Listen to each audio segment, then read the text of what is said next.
جئت شرفت المدينة مرحبا. السلام عليكم ورحمة الله وبركاته.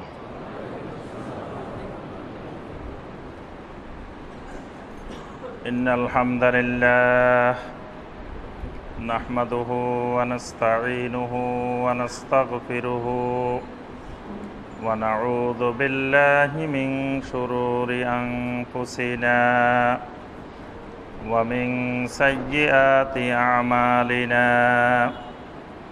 من يهده الله فلا مضل له ومن يضلل فلا هادي له وأشهد أن لا إله إلا الله وحده لا شريك له وأشهد أن محمدًا عبده ورسوله. يا أيها الذين آمنوا اتقوا الله حق تقاته ولا تموتن إلا وأنتم مسلمون. يا أيها الناس اتقوا ربكم الذي خلقكم من نفس واحدة وخلق منها زوجها وبث منهما رجالا كثيرا ونساء. واتقوا الله الذي تساءلون به والأرحام إن الله كان عليكم رقيبا. يا أيها الذين آمنوا اتقوا الله وقولوا قولا سديدا يصلح لكم أعمالكم ويغفر لكم ذنوبكم ومن يطع الله ورسوله فقد فاز فوزا عظيما. اللهم صل على محمد وعلى آل محمد كما صليت على إبراهيم وعلى آل إبراهيم إنك حميد مجيد. اللهم بارك على محمد وعلى آل محمد كما باركت على إبراهيم وعلى آل إبراهيم إنك حميد مجيد.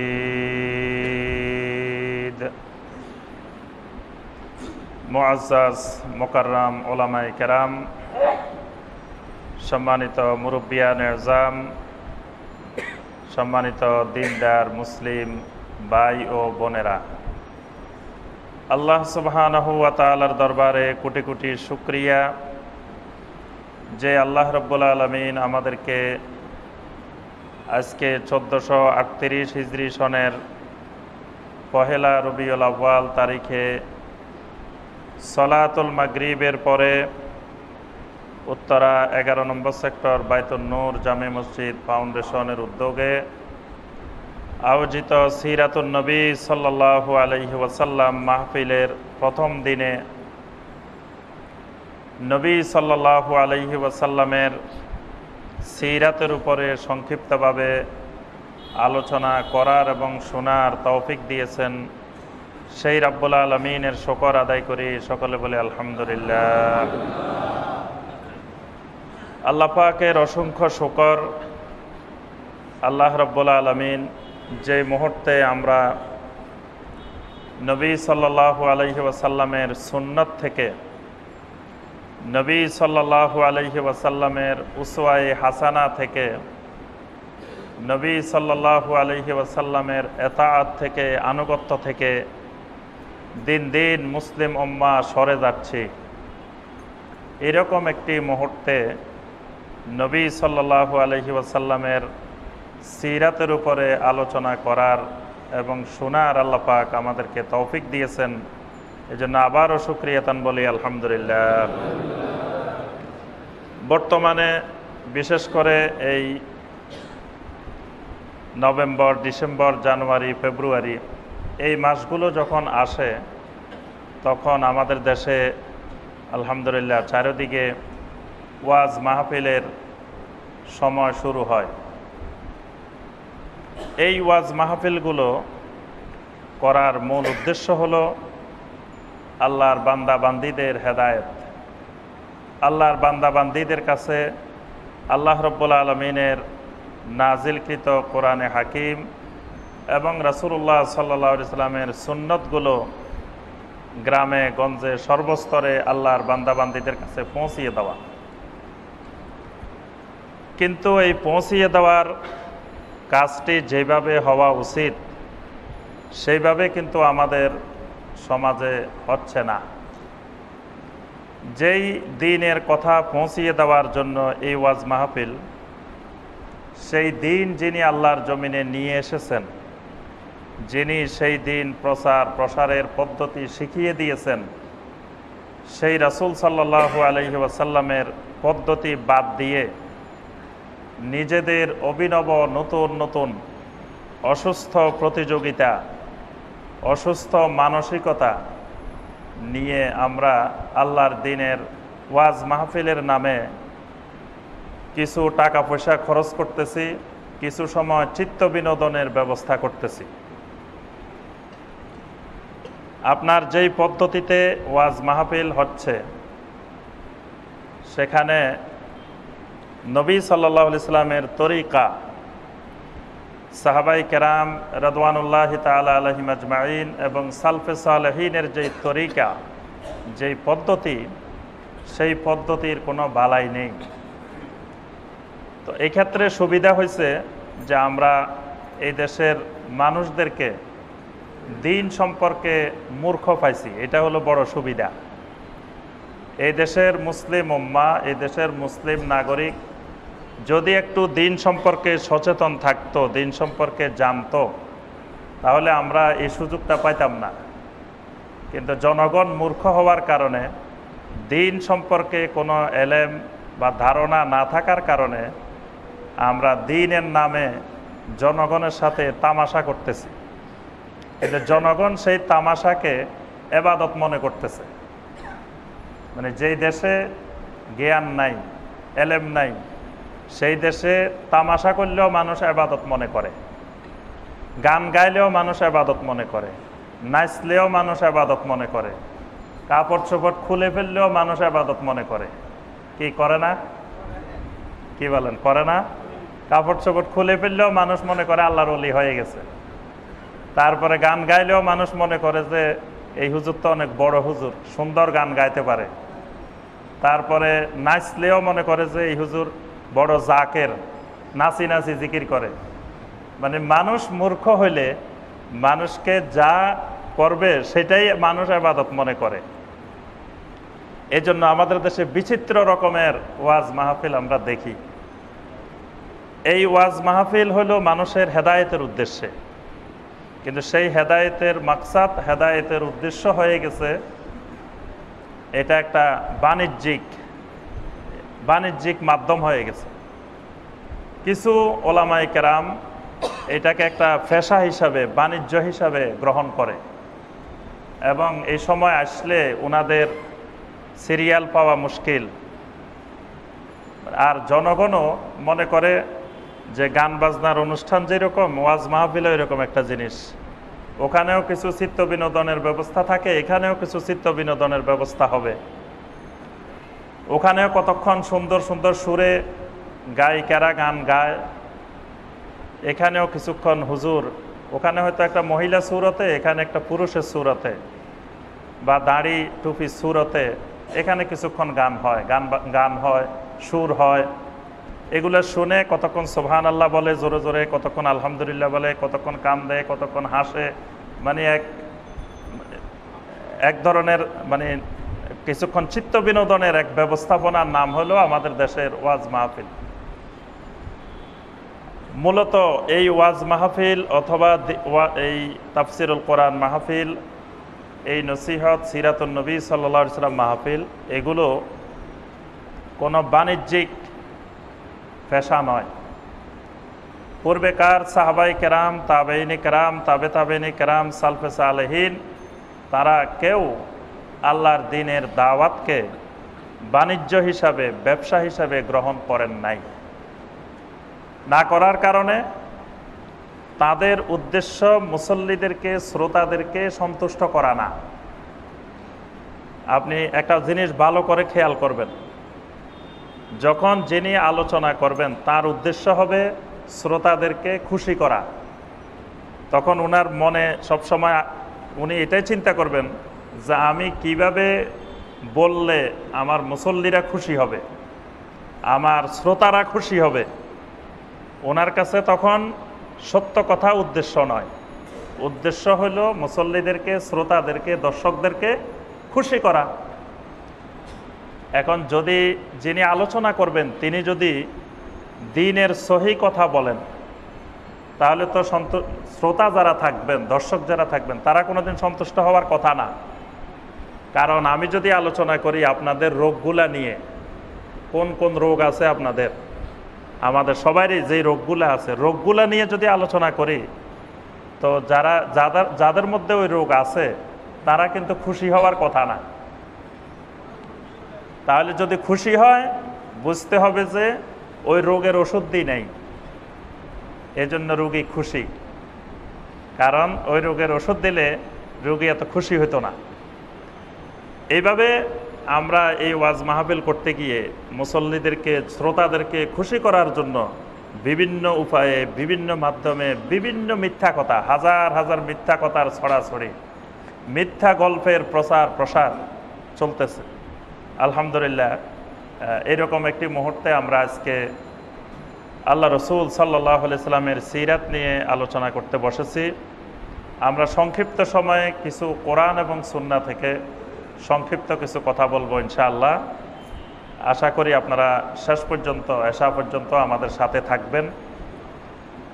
আমরা যে রাসূল সাল্লাল্লাহু আলাইহি সাল্লামের সিরাত নিয়ে আলোচনা করব, আমরা সকলেই কিন্তু তার কি, আমরা নবী সাল্লাল্লাহু আলাইহি সাল্লামের কি উম্মত।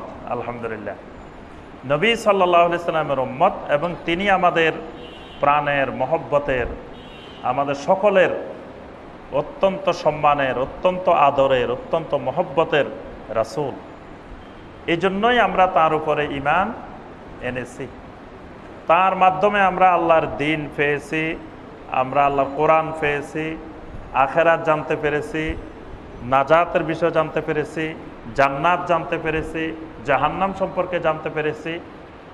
তিনি না হলে হয়তো আমরা এই জিনিসগুলো জানার উসিলা, জানার মাধ্যম পেতাম না। আল্লাহ রসুল সাল্লাল্লাহু আলাইহি সাল্লামের মাধ্যমেই আমরা এই জিনিসগুলো জানতে পেরেছি।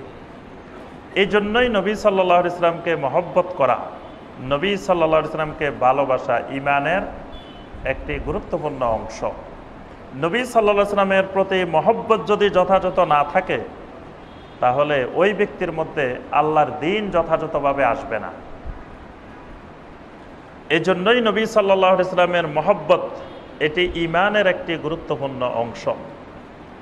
তবে এই মহব্বতের অনেকগুলো দিক আছে, দিক ও বিভাগ আছে। জীবনের এমন কোনো দিক ও বিভাগ নাই যেই দিক ও বিভাগের সঙ্গে রাসূলুল্লাহ সাল্লাল্লাহু আলাইহি সাল্লামের সিরাতের সম্পর্ক নাই। আয়েশা রাদিয়াল্লাহু তাআলা আনহাকে জিজ্ঞাসা করা হলো, রাসূলুল্লাহ সাল্লাল্লাহু আলাইহি সাল্লামের চরিত্র, আখলাক কেমন? আয়েশা রাদিয়াল্লাহু তাআলা আনহা জবাব দিলেন, কানা খুলুকুহুল কোরআন। নবী সাল্লাল্লাহু আলাইহি সাল্লামের আখলাক হলো, চরিত্র হলো কোরআন। সুবহানাল্লাহ। নবী সাল্লাল্লাহু আলাইহি সাল্লামের সিরাত হলো কোরআন। 30 পারা যে কোরআনে কারীম, এই কোরআনে কারীমটাই নবী সাল্লাল্লাহু আলাইহি সাল্লামের সিরাত।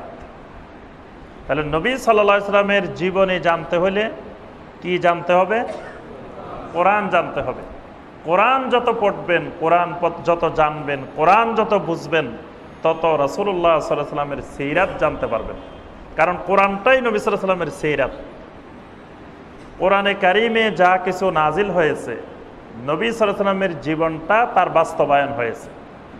কোরআনে কারিমের এমন কোনো শব্দ নাই, এমন কোনো আয়াত নাই যেই আয়াতের যেই শব্দের আমল নবী সাল্লাল্লাহু আলাইহি ওয়াসাল্লাম করেন নাই। এইরকম কোরআনে কারিমের কোনো শব্দ, কোনো আয়াত নাই যেটার আমল নবী সাল্লাল্লাহু আলাইহি ওয়াসাল্লাম আমাদেরকে করিয়ে দেখান নাই। সুবহানাল্লাহ। আল্লাহ পাক তাকে এটার দায়িত্বই দিয়েছেন।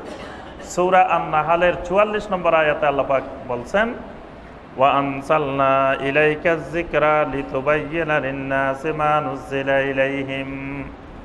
আপনার উপরে যে কোরআন নাজিল হচ্ছে, এই কোরআনে কারিমের বায়ান, এই কোরআনে কারিমের ব্যাখ্যা আপনি মানুষদেরকে জানিয়ে দিবেন, বুঝিয়ে দিবেন। এই বুঝানোর জন্যই আপনাকে দায়িত্ব দেওয়া হলো। সুবহানাল্লাহ। কোরআনে কারিম বায়ান করে দেওয়া, বুঝাই দেওয়া, ব্যাখ্যা বিশ্লেষণ, এগুলো দুনিয়ার মানুষদেরকে জানিয়ে দেওয়া, এই উদ্দেশ্যেই আল্লাহ রাব্বুল আলামিন আল্লাহ রাসূল সাল্লাল্লাহু আলাইহি ওয়াসাল্লামকে দুনিয়ায় পাঠিয়েছেন। তাহলে কোরআনের এমন কোনো শব্দ, এমন কোনো বাক্য, এমন কোনো আয়াত নেই যেই আয়াতের, যেই বাক্যের, যেই শব্দের আমল রাসূলুল্লাহ সাল্লাল্লাহু আলাইহি ওয়াসাল্লাম করিয়ে দেখান নাই। কোরআনে কারিমের প্রতিটি শব্দের আমল নবী সাল্লাল্লাহু আলাইহি ওয়াসাল্লাম করে দেখিয়েছেন। এজন্য কোরআনে কারিমের কোনো আয়াতের বিকৃতির সম্ভাবনা নাই। শাব্দিক যেমন বিকৃতি করা যাবে না, তেমনি ব্যাখ্যাগত বিকৃতিও করা যাবে না। কারণ ব্যাখ্যাগত বিকৃতি যদি করিও, তা আমরা এটা ধরে ফেলতে পারবো যে আমার রাসূল সাল্লাল্লাহু আলাইহি ওয়াসাল্লাম এই আয়াতের আমল কিভাবে করছেন। তো যদি আমরা 1400 বছর পরে দেখি যে এই আয়াতের আমল চলতেছে এইভাবে, আর নবী সাল্লাল্লাহু আলাইহি ওয়াসাল্লামের যুগে এই আয়াতের আমল চলতো ওইভাবে, তখনই আমরা বুঝতে পারবো যে এটার ভুল ব্যাখ্যা। বর্তমানে যেটা চলতেছে এটা ভুল ব্যাখ্যা। এই জন্য আজকে 1400 বছর পরের আমল আর 1400 বছর আগের আমলে মিল নেই। অর্থাৎ আল্লাহ সুবহানাহু ওয়া তাআলা কোরআনকে হেফাজতের দায়িত্ব যে নিয়েছেন, এটাকে শাব্দিকভাবেও হেফাজত করেছেন, এটাকে অর্থগত হেফাজত করেছেন, এবং এটার বায়ান, এটার ব্যাখ্যাকেও আল্লাহ পাক হেফাজত করেছেন। যখন কোরআনে কারিম নাজিল হতো, নবী সাল্লাল্লাহু আলাইহি ওয়াসাল্লাম তাড়াহুড়া করতেন এটাকে মুখস্থ করার জন্য। আল্লাহ পাক নিষেধ করে দিলেন, লা তুহাররিক বিহি লিসানাকা লিতাজালা বিহি ইন্না আলাইনা জামআহু ওয়া কুরআনা ফাইদা কারানাহু ফাত্তাবি কুরআনা সুম্মা ইন্না আলাইনা বায়ানা। আল্লাহ পাক বলেন, লা তুহাররিক বিহি লিসানাকা লিতাজালা বিহি। হে রাসূল, আপনি তাড়াতাড়ি কোরআনকে মুখস্থ করার জন্য, সংরক্ষণ করার জন্য আপনি এত জিহ্বাকে নাড়াচাড়া করবেন না, এত তাড়াহুড়া করবেন না। আপনার উপরে যে কোরআন নাজিল হচ্ছে, এই কোরআনকে জমা করা, এই কোরআনকে সংরক্ষণ করা, এটা আমি আল্লাহর দায়িত্ব। সুম্মা ইন্না আলাইনা বায়ানা, এই কোরআনের ব্যাখ্যা, এই কোরআনের বায়ান সংরক্ষণ করা, এটাও আমার দায়িত্ব। সুবহানাল্লাহ। মানে আপনি এত পেরেশান হবেন না, এই কোরআনে কারিম সংরক্ষণ, কোরআনে কারিমের ব্যাখ্যা সংরক্ষণ, এটাও আমি আল্লাহর নিজ দায়িত্বে। সুবহানাল্লাহ। এই জন্য আল্লাহ রাব্বুল আলামিন এমন এমন মুফাসসিরে কোরআন তৈরি করে দিয়েছেন, যারা কোরআনে কারিমের তাফসীর লিখে গেছেন। কিয়ামত পর্যন্ত যদি কোরআনের কোনো ব্যাখ্যার বিকৃতি হয়, আমরা ওই তাফসীরগুলো দেখলে ধরে ফেলতে পারবো। তাফসীরে তবারি, তাফসীরে কুরতুবী, তাফসীরে ইবনে কাসির, তাফসীরে রুহুল মাআনি, এরকম আহলুস সুন্নাহ ওয়াল জামাতের অসংখ্য তাফসীর লেখা হয়েছে। যে তাফসীরগুলো দেখলে আমরা বুঝতে পারবো যে কোরআনে কারিমের বিকৃতি হয়েছে না সঠিক হয়েছে। আমরা যে কথাটা বলতেছিলাম যে নবী সাল্লাল্লাহু আলাইহি ওয়াসাল্লাম নিজেই কোরআনের তাফসীর, নবী সাল্লাল্লাহু আলাইহি ওয়াসাল্লামের জিন্দেগিটাই কোরআনের তাফসীর। এটাই আয়েশা রাদিয়াল্লাহু তাআলা বলছেন, কানা খুলুকুল কোরআন, কোরআনটাই নবী সাল্লাল্লাহু আলাইহি ওয়াসাল্লামের আখলাক। আমরা আলোচনা করব নবী সাল্লাল্লাহু আলাইহি ওয়াসাল্লামের জীবনের একটি দিক নিয়ে। সেই দিকটি হলো আল্লাহ রাসূল সাল্লাল্লাহু আলাইহি ওয়াসাল্লামের সিরাতের সাথে, মহব্বতের সাথে অত্যন্ত ঘনিষ্ঠ একটা জিনিস হলো হালাল রিজিক, হালাল উপার্জন। অর্থাৎ রাসূলুল্লাহ সাল্লাল্লাহু আলাইহি ওয়াসাল্লামের মহব্বতের মাধ্যমে, ভালোবাসার মাধ্যম হালাল রিজিক অন্বেষণ। হালাল রিজিক অন্বেষণের মাধ্যমে রাসূলুল্লাহ সাল্লাল্লাহু আলাইহি ওয়াসাল্লামের মহব্বত লাভ। এটা হলো আজকে আমাদের আলোচনার বিষয়বস্তু। নবী সাল্লাল্লাহু আলাইহি ওয়াসাল্লামের সিরাত এটা তো ব্যাপক বিশাল বিষয়, এটার কোনো কুল কিনারা নাই। সেখান থেকে আমরা সংক্ষিপ্ত একটা বিষয় এই টপিক্সটা নিয়ে আলোচনা করব যে হালাল উপার্জনের মাধ্যমে রাসূলুল্লাহ সাল্লাল্লাহু আলাইহি ওয়াসাল্লামের ভালোবাসা লাভ, রাসূলুল্লাহ সাল্লাল্লাহু আলাইহি ওয়াসাল্লামের মহব্বত। একটা হাদিস আলোচনা করলে আমরা বুঝতে পারবো যে এই বিষয়টার সাথে রাসূলুল্লাহ সাল্লাল্লাহু আলাইহি ওয়াসাল্লামের মহব্বতের সাথে হালাল উপার্জনের কি সম্পর্ক। জামে আত-তিরমিজির একটি হাদিস আব্দুল্লাহ ইবনে মুগাফফাল রাদিয়াল্লাহু তাআলা আনহু বর্ণনা করেন, ক্বালা রাজুলুন ইয়া রাসূলাল্লাহ ওয়াল্লাহি ইন্নী লা উহিব্বুকা। আব্দুল্লাহ ইবনে মুগাফফাল রাদিয়াল্লাহু তাআলা আনহু বলেন, একদিন এক ব্যক্তি এসে নবী সাল্লাল্লাহু আলাইহি ওয়াসাল্লামকে বললেন, ইয়া রাসূলুল্লাহ সাল্লাল্লাহু আলাইহি ওয়াসাল্লাম ওয়াল্লাহি ইন্নী লা উহিব্বুকা, আল্লাহর কসম আমি আপনাকে মহব্বত করি, আমি আপনাকে ভালোবাসি। আল্লাহ রাসূল সাল্লাল্লাহু আলাইহি ওয়াসাল্লাম বললেন, উনজুর মাযা তাকুল, সাহাবীরে আবেগে পড়ে মহব্বত করিও না, কি বলতেছ সেটা বুঝে শুনে বলো, ভেবে চিনতে বলো, চিন্তা করো। এমনি আবেগে পড়ে বলতেছ ওয়াল্লাহি ইন্নী লা উহিব্বুকা, কিন্তু আমাকে ভালোবাসা এটা সহজ বিষয় না, এটা অনেক কঠিন বিষয়। উনজুর মাযা তাকুল, কি বলতেছ তুমি একটু ভালো করে চিন্তা গবেষণা করে দেখো। এই সাহাবী আবারও বলে ওয়াল্লাহি ইন্নী লা উহিব্বুকা ইয়া রাসূলুল্লাহ সাল্লাল্লাহু আলাইহি ওয়াসাল্লাম, আমি অনেক ভেবে চিন্তে দেখেছি, আমি অনেক গবেষণা করে দেখেছি, আল্লাহর কসম অবশ্যই অবশ্যই আমি আপনাকে মহব্বত করি। আল্লাহ রাসূল সাল্লাল্লাহু আলাইহি ওয়াসাল্লাম আবারও বললেন উনজুর মাযা তাকুল, সাহাবীরে কি বলতেছ ভালো করে চিন্তা গবেষণা করে বলো, আমাকে ভালোবাসা সহজ বিষয় না, আমাকে ভালোবাসা অনেক কঠিন বিষয়, আমাকে ভালোবাসার মজা এখনো তুমি বুঝো নাই। ওই সাহাবী আবারও বলে ওয়াল্লাহি ইন্নী লা উহিব্বুকা ইয়া রাসূলুল্লাহ সাল্লাল্লাহু আলাইহি ওয়াসাল্লাম, আল্লাহর কসম অবশ্যই অবশ্যই আমি আপনাকে মহব্বত করি। আল্লাহ রাসূল সাল্লাল্লাহু আলাইহি ওয়াসাল্লাম মনে মনে বলতেছেন, সাহাবীরে আমাকে মহব্বত করা কত কঠিন এই মজা এখনো দেখো নাই। আমাকে মহব্বত করার কারণে আম্মার ইবনে ইয়াসার রাদিয়াল্লাহু তাআলা আনহু, সুমাইয়া রাদিয়াল্লাহু তাআলা আনহা কেমন নির্মমভাবে শাহাদাত বরণ করছেন সেই জিনিস তো তোমার এখনো দেখা হয় নাই। তাদের আর কোনো অপরাধ ছিল না, অপরাধ ছিল একটা, তারা আমাকে মহব্বত করত। বেলাল রাদিয়াল্লাহু তাআলা আনহুর মহব্বতের মজা তুমি দেখো নাই। বেলাল রাদিয়াল্লাহু তাআলা আনহু আমাকে মহব্বত করতে গিয়ে সেই মরুভূমির কঠিন উত্তপ্ত বালুর মধ্যে গলার মধ্যে রশি লাগিয়ে রাস্তায় রাস্তায় টানা হয়েছে। এরকম অসংখ্য সাহাবী আমাকে ভালোবাসার কারণে কি পরিণতি হয়েছে সেই জিনিস তোমার এখনো খেয়াল নাই। উনজুর মাযা তাকুল, আমাকে ভালোবাসা কঠিন বিষয়, তুমি চিন্তা গবেষণা করে দেখো। আল্লাহ রাসূল সাল্লাল্লাহু আলাইহি ওয়াসাল্লাম ওই সাহাবীকে বললেন, সাহাবীরে আমাকে যদি ভালোবাসতে চাও ফাআইদ্দা লিল ফাকরে তাজপাপা, সাহাবী তুমি দারিদ্রতার জন্য প্রস্তুতি গ্রহণ করো। কারণ আমাকে ভালোবাসার কারণে হাজার হাজার সাহাবী নিজের বাড়িঘর ছাড়তে হয়েছে, অসংখ্য সাহাবীর ধন সম্পদ পরিবার পরিজন আত্মীয় স্বজন ছেড়ে মক্কা মুকাররমা থেকে হিজরত করে মদিনা যেতে হয়েছে। আমাকে ভালোবাসার কারণে কত সাহাবী নিজের পরিবার থেকে বিতাড়িত হয়েছে। আমাকে ভালোবাসার কারণে কত সাহাবী উহুদের ময়দানে শাহাদাত বরণ করতে হয়েছে। আমাকে ভালোবাসার কারণে কত সাহাবী হিজরত করতে গিয়ে রাস্তার মধ্যে কাফেরদের আঘাতে শাহাদাত বরণ করেছে। আমাকে ভালোবাসার কারণে এক সাহাবী দীর্ঘ অনেক বছর শিকল দ্বারা আবদ্ধ ছিল। এইভাবে অসংখ্য কঠিন কঠিন নির্যাতনের শিকার হয়ে আমাকে সাহাবীরা ভালোবেসেছেন। সুতরাং ফাআইদ্দা লিল ফাকরে তাজপাপা, আমাকে যদি ভালোবাসতে চাও তোমার প্রথম প্রস্তুতি হলো তুমি দারিদ্রতার জন্য রেডি থাকো। তাজপাপান, আর মোটা কাপড়, মোটা পোশাক, মোটা মোটা খাবারের জন্য তৈরি থাকো। মোটা খাবার বুঝছেন?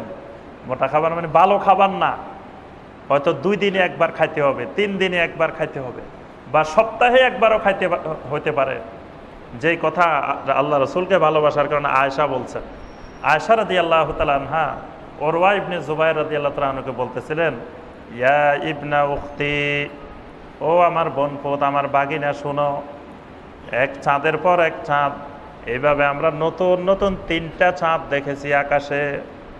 তিনটা চাঁদ আমরা দেখেছি পরপর 2 মাসে 3টা নতুন চাঁদ, কিন্তু এই 2 মাসের ভিতরে মা ও কেদাফি বাইতে রাসূলুল্লাহ সাল্লাল্লাহু আলাইহি ওয়াসাল্লাম নারুন, এই 3টা নতুন চাঁদের মধ্যে আল্লাহ রসুলের ঘরে কোনোদিন আগুন জ্বলে নাই। তখন উরওয়া ইবনে জুবাইর জিজ্ঞাসা করলেন, খালা তাহলে আপনারা এই সময় কিভাবে জীবন যাপন করেছেন, কিভাবে থেকেছেন 2 মাস পর্যন্ত? আয়েশা রাদিয়াল্লাহু তাআলা আনহা বলেন, 2টি কালো জিনিস, একটি হলো পানি আর একটা হলো খেজুর, এই 2 জিনিস সামান্য সামান্য জীবন ধারণ করার জন্য যতটুকু দরকার এতটুকু খেয়ে খেয়ে আমরা দীর্ঘ 2 মাস পর্যন্ত কাটাইছি। আল্লাহু আকবার। রাসূলকে ভালোবাসা এটা তো মজার জিনিস না, এটা অনেক কষ্টদায়ক জিনিস। এই জন্য আল্লাহ রাসূল বলতেছেন, তাজপাপা, আমাকে মহব্বত করলে ওই মোটা খাবার মোটা পোশাকের জন্য তৈরি হয়ে যাও। কারণ হলো ফা ইন্নাল ফাকরা আসরাউ ইলা মান ইউহিব্বুনি মিনাস সাইলি ইলা মুনতাহাহু। আল্লাহ রাসূল সাল্লাল্লাহু আলাইহি ওয়াসাল্লাম বলেন, সমুদ্রের ঢেউ যেরকম দ্রুত গতিতে তাড়িয়ে আসে এইদিকে, আপনারা যারা কক্সবাজার গেছেন, সমুদ্রের ঢেউ কি জোরে এই দিক থেকে এইদিকে দৌড়াই আসতেছে একটার পর একটা। নবী সাল্লাল্লাহু আলাইহি ওয়াসাল্লাম বলেন, সমুদ্রের ওই ঢেউ যেভাবে তাড়িয়ে আসে একটার পর একটা, আমাকে যে মানুষ মহব্বত করে ওই মানুষের দিকে দারিদ্রতা এইভাবে একের পর এক দৌড়াই দৌড়াই আসে। আমাকে মহব্বত করার কারণে তার দিকে মজার মজার হাদিয়া আসে না। আমাকে মহব্বত করলে তার দিকে একের পর এক বিপদ মুসিবত, একের পর এক কড়া কড়া কঠিন কঠিন জিনিস একের পর এক আসতেই থাকবে সমুদ্রের ঢেউয়ের মতো। তাহলে এই হাদিসটি থেকে আমরা যেটি বুঝতে পারি সেটি হলো যে নবী সাল্লাল্লাহু আলাইহি ওয়াসাল্লামের মহব্বতের সাথে অর্থনীতির সম্পর্ক আছে। এই হাদিসে আল্লাহ রাসূল সাল্লাল্লাহু আলাইহি ওয়াসাল্লাম ওই জিনিসটা স্পষ্ট করেছেন যে আমাকে মহব্বতের সাথে, আমাকে ভালোবাসার সাথে অর্থনীতির সম্পর্ক আছে। আল্লাহ রাসূল না হয় বললেন, কেন আমাকে ভালোবাসলে দারিদ্রতার জন্য প্রস্তুতি নাও, মোটা কাপড়ের জন্য, মোটা খাবার দাবারের জন্য, অনাহার, তারপরে না খেয়ে কষ্টকর জীবনযাপনের জন্য প্রস্তুতি নাও। এই কথাগুলো কেন বলছেন? নবী সাল্লাল্লাহু আলাইহি ওয়াসাল্লামের মহব্বত করলে ওই লোক হারাম উপার্জন করতে পারে না। উপার্জন করার জন্য যখন ঘর থেকে বের হবে, তার সামনে যতগুলো রাস্তা আসবে উপার্জনের, এই উপার্জনের এই রাস্তার দিকে গেলে দেখবে কিছু দূর যাওয়ার পরে, আমার রাসূল তো এইভাবে উপার্জন করতে নিষেধ করেছেন।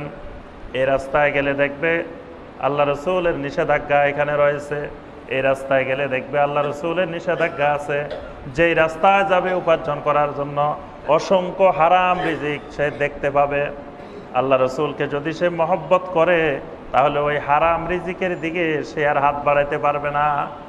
তখন সে বাধ্য হয়ে দারিদ্রতার দিকে, অর্থ সম্পদ আর কমে যাবে, অর্থ সম্পদ আর বাড়বে না।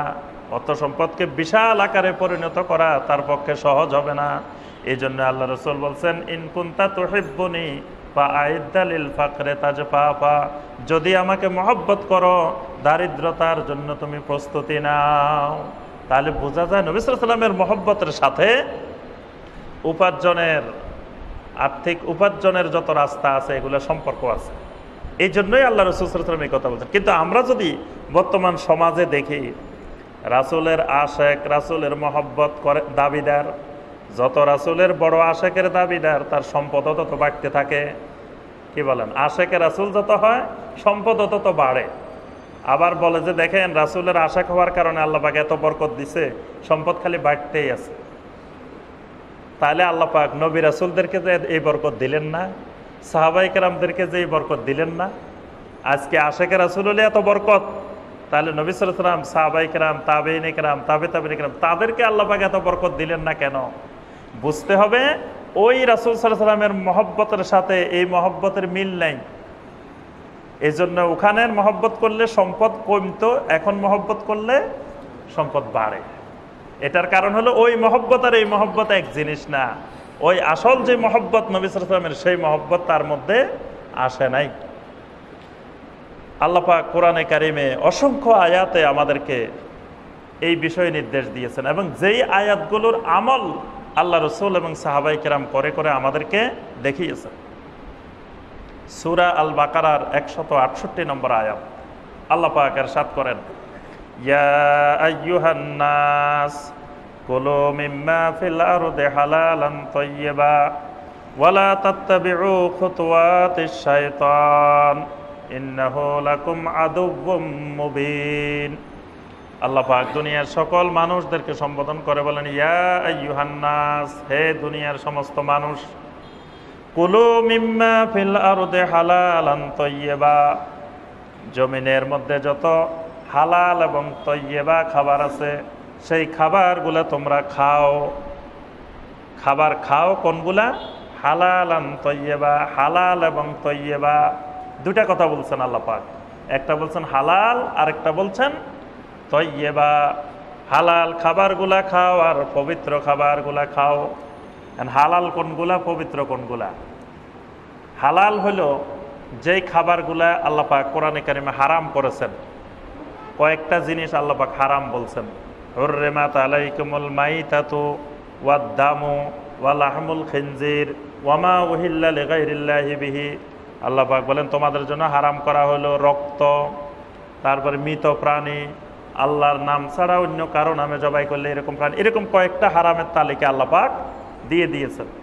এই হারামের বাহিরে, এই কয়েকটা হারামের বাহিরে যা খাবার আছে দুনিয়াতে সব হালাল। এজন্য কেউ যদি বলে যে এই আপনারা যে প্রতিদিন ভাত খান, ভাত খাওয়া হালাল, কই পাইছেন? দেখাইতে পারবেন কোরআন হাদিসে? ভাত খাওয়া হালাল এটা দলিল দেখাইতে পারবেন? কোরআন হাদিসে কোথাও নাই। রুটি খান, এই যে মাছ খান, প্রতিদিন গোশত খান, এই খাবার খান, এই খাবার, এগুলো যে হালাল, এগুলো কই পাইছেন? এগুলো যদি দলিল দেখতে চায় কেউ, আপনারা দলিল দেখাতে পারবেন? দলিল দেখাতে পারবেন না। এজন্য এই ক্ষেত্রে নীতিমালা জানতে হবে যে দলিল কে দেখাবে। এই নীতিমালা না জানার কারণে অনেক ভাই শিরকের কথা বলতে গিয়ে, বেদাতের কথা বলতে গিয়ে জবাব দিতে পারে না।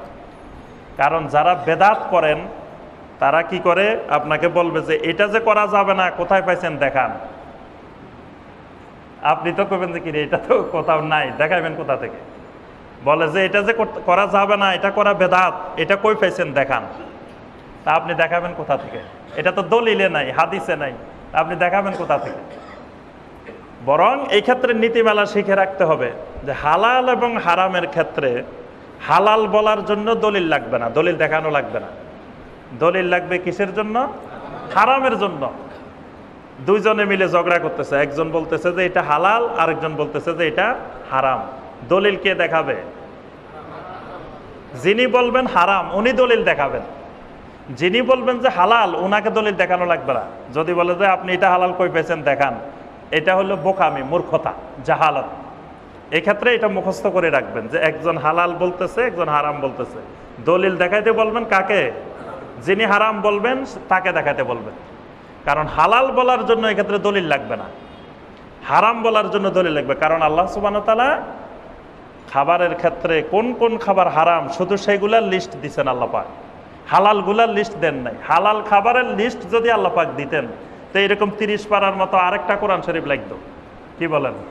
সেটার মধ্যে বাংলাদেশের যত খাবার আছে, ইন্ডিয়ান যত খাবার আছে, পাকিস্তানি যত খাবার আছে, তারপরে আরাবিয়ান যত খাবার আছে, এবং যুগে যুগে এই যে নবী সাল্লাল্লাহু আলাইহি ওয়াসাল্লামের যুগ থেকে কিয়ামত পর্যন্ত যত হাজার রকমের খাবার, এগুলা লিস্ট দিতে দিতে তো আল্লাহ পাকের এরকম আরেকটা কোরআন লাগতো। এজন্য যিনি হারাম বলবেন তাকে দলিল দিতে হবে। আর যতক্ষণ হারামের দলিল পাওয়া যাবে না ততক্ষণ এটা খাওয়া হালাল। আর শরীয়তের ব্যাপারে খেয়াল রাখতে হবে যে শরীয়তের কোনো একটা জিনিসকে একজন বলতেছে যে এটা ইবাদত, আর একজন বলতেছে যে এটা ইবাদত না, দলিল দেখাবে কে? হ্যাঁ, যিনি বলবেন যে এটা ইবাদত তাকে দলিল দেখাইতে হবে। যিনি বলবেন যে এটা ইবাদত না, ওনাকে দলিল দেখানো লাগবে না। এখন যিনি বলবেন যে এটা ইবাদত না, ওনাকে যদি বলেন যে এটা কই পাইছেন দেখান, আপনি এটা যে ইবাদত না আপনি এটা কই পাইছেন, এটা ওনার কাছে দলিল চাওয়া যাবে না। এটা ওনার কাছে দলিল চাওয়া এটা মূর্খতা, জাহালত। যিনি বলবেন এটা ইবাদত, এটা আল্লাহর ইবাদত, উনি দলিল দেখাবেন। বুঝতে পারছেন কথা? আল্লাহ পাক বলতেছেন ইয়া আইয়ুহান নাস কুলু মিম্মা ফিল আরদি হালালা, হে দুনিয়ার মানুষ তোমাদের জন্য যা হালাল করা হয়েছে সেটা খাও। তার পাশাপাশি আল্লাহ পাক বললেন তৈয়বা, খালি হালাল হলে হবে না, ওই খাবারটা আবার তৈয়বাও হইতে হবে। হালালের পাশাপাশি কি হইতে হবে? তৈয়বা। তৈয়বা কোনটা? হালাল তো আমরা বুঝলাম যে যত খাবার আছে হারামগুলা বাদ দিয়ে সব হালাল। তৈয়বা হলো ওই খাবারটা যেই মূল্য দিয়ে, যেই বিনিময় দিয়ে হালাল খাবারটা কিনা হবে, সেই বিনিময়টাও হালাল হইতে হবে। একজন ভাই অফিস থেকে 5,000 টাকা ঘুষ নিয়ে বাসায় আসার সময় গরুর গোশত, খাসির গোশত, মাছ, মুরগি কিনে আনছে, সব হালাল খাবার। কিন্তু অফিস থেকে টাকা আনছে যেটা, সেটা কি? সেটা হারাম। কিন্তু উনি যা কিনছেন এগুলা কিন্তু হালাল।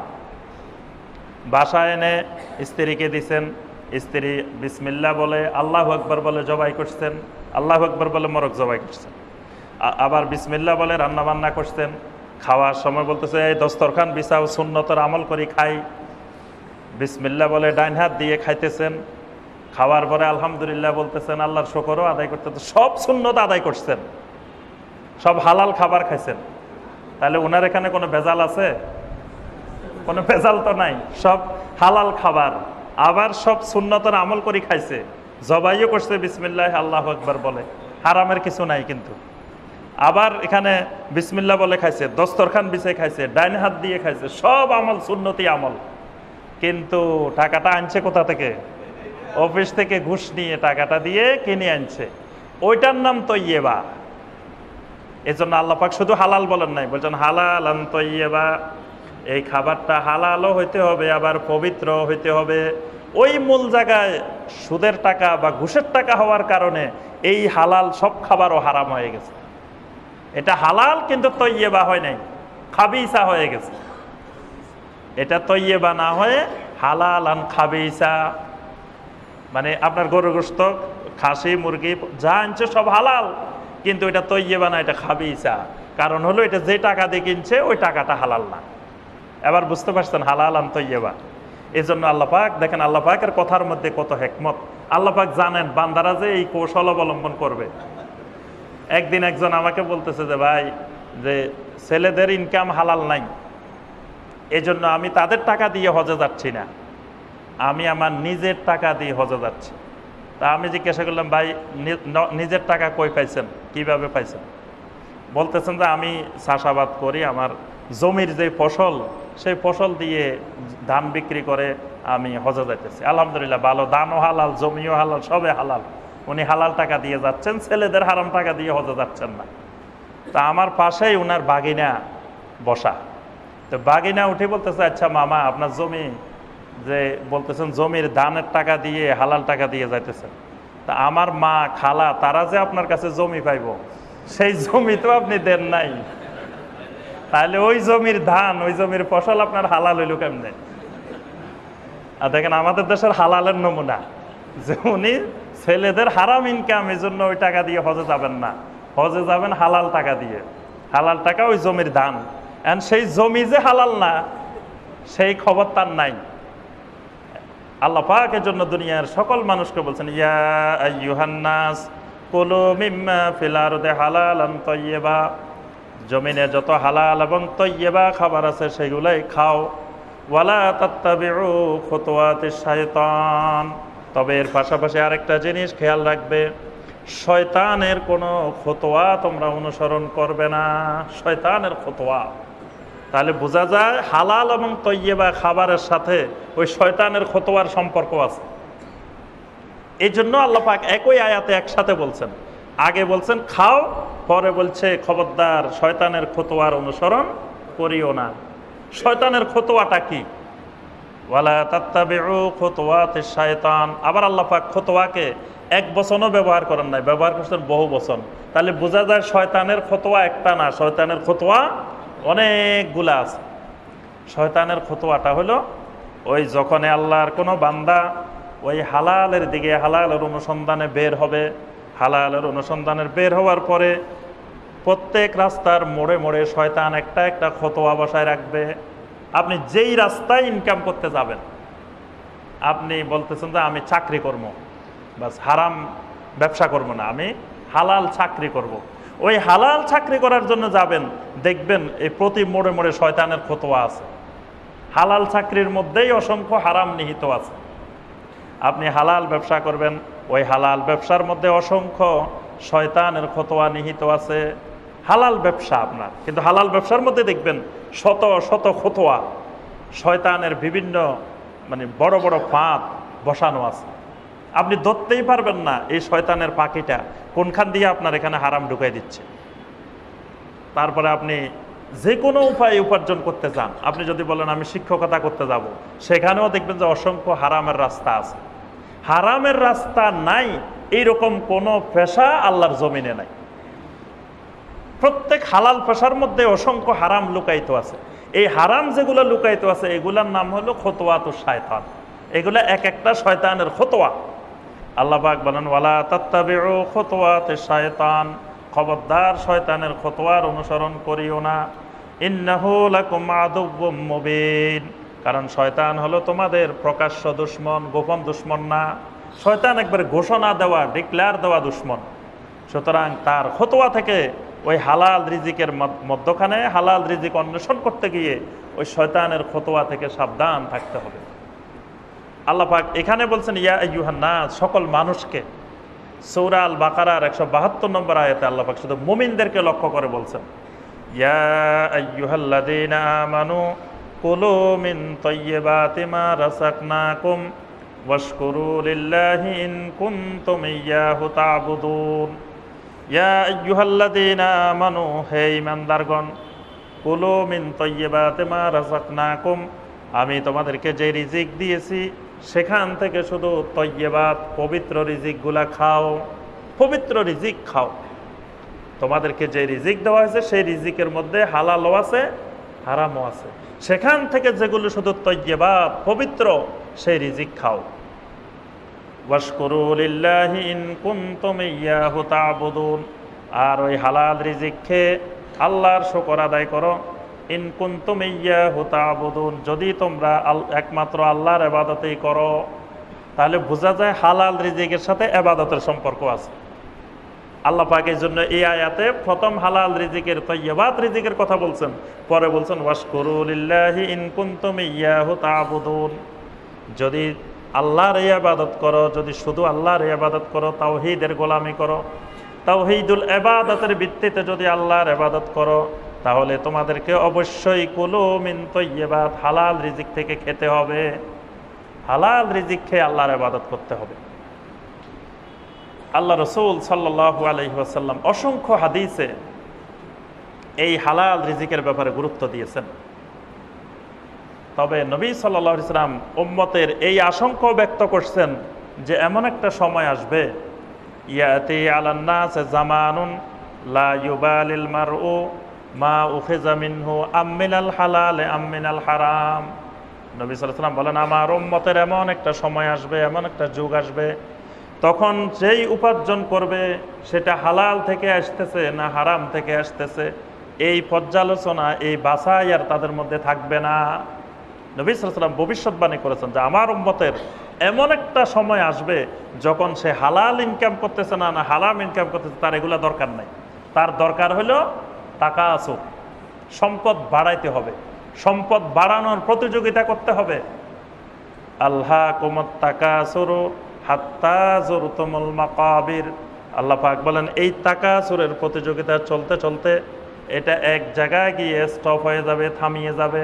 সেই জায়গার নাম কি?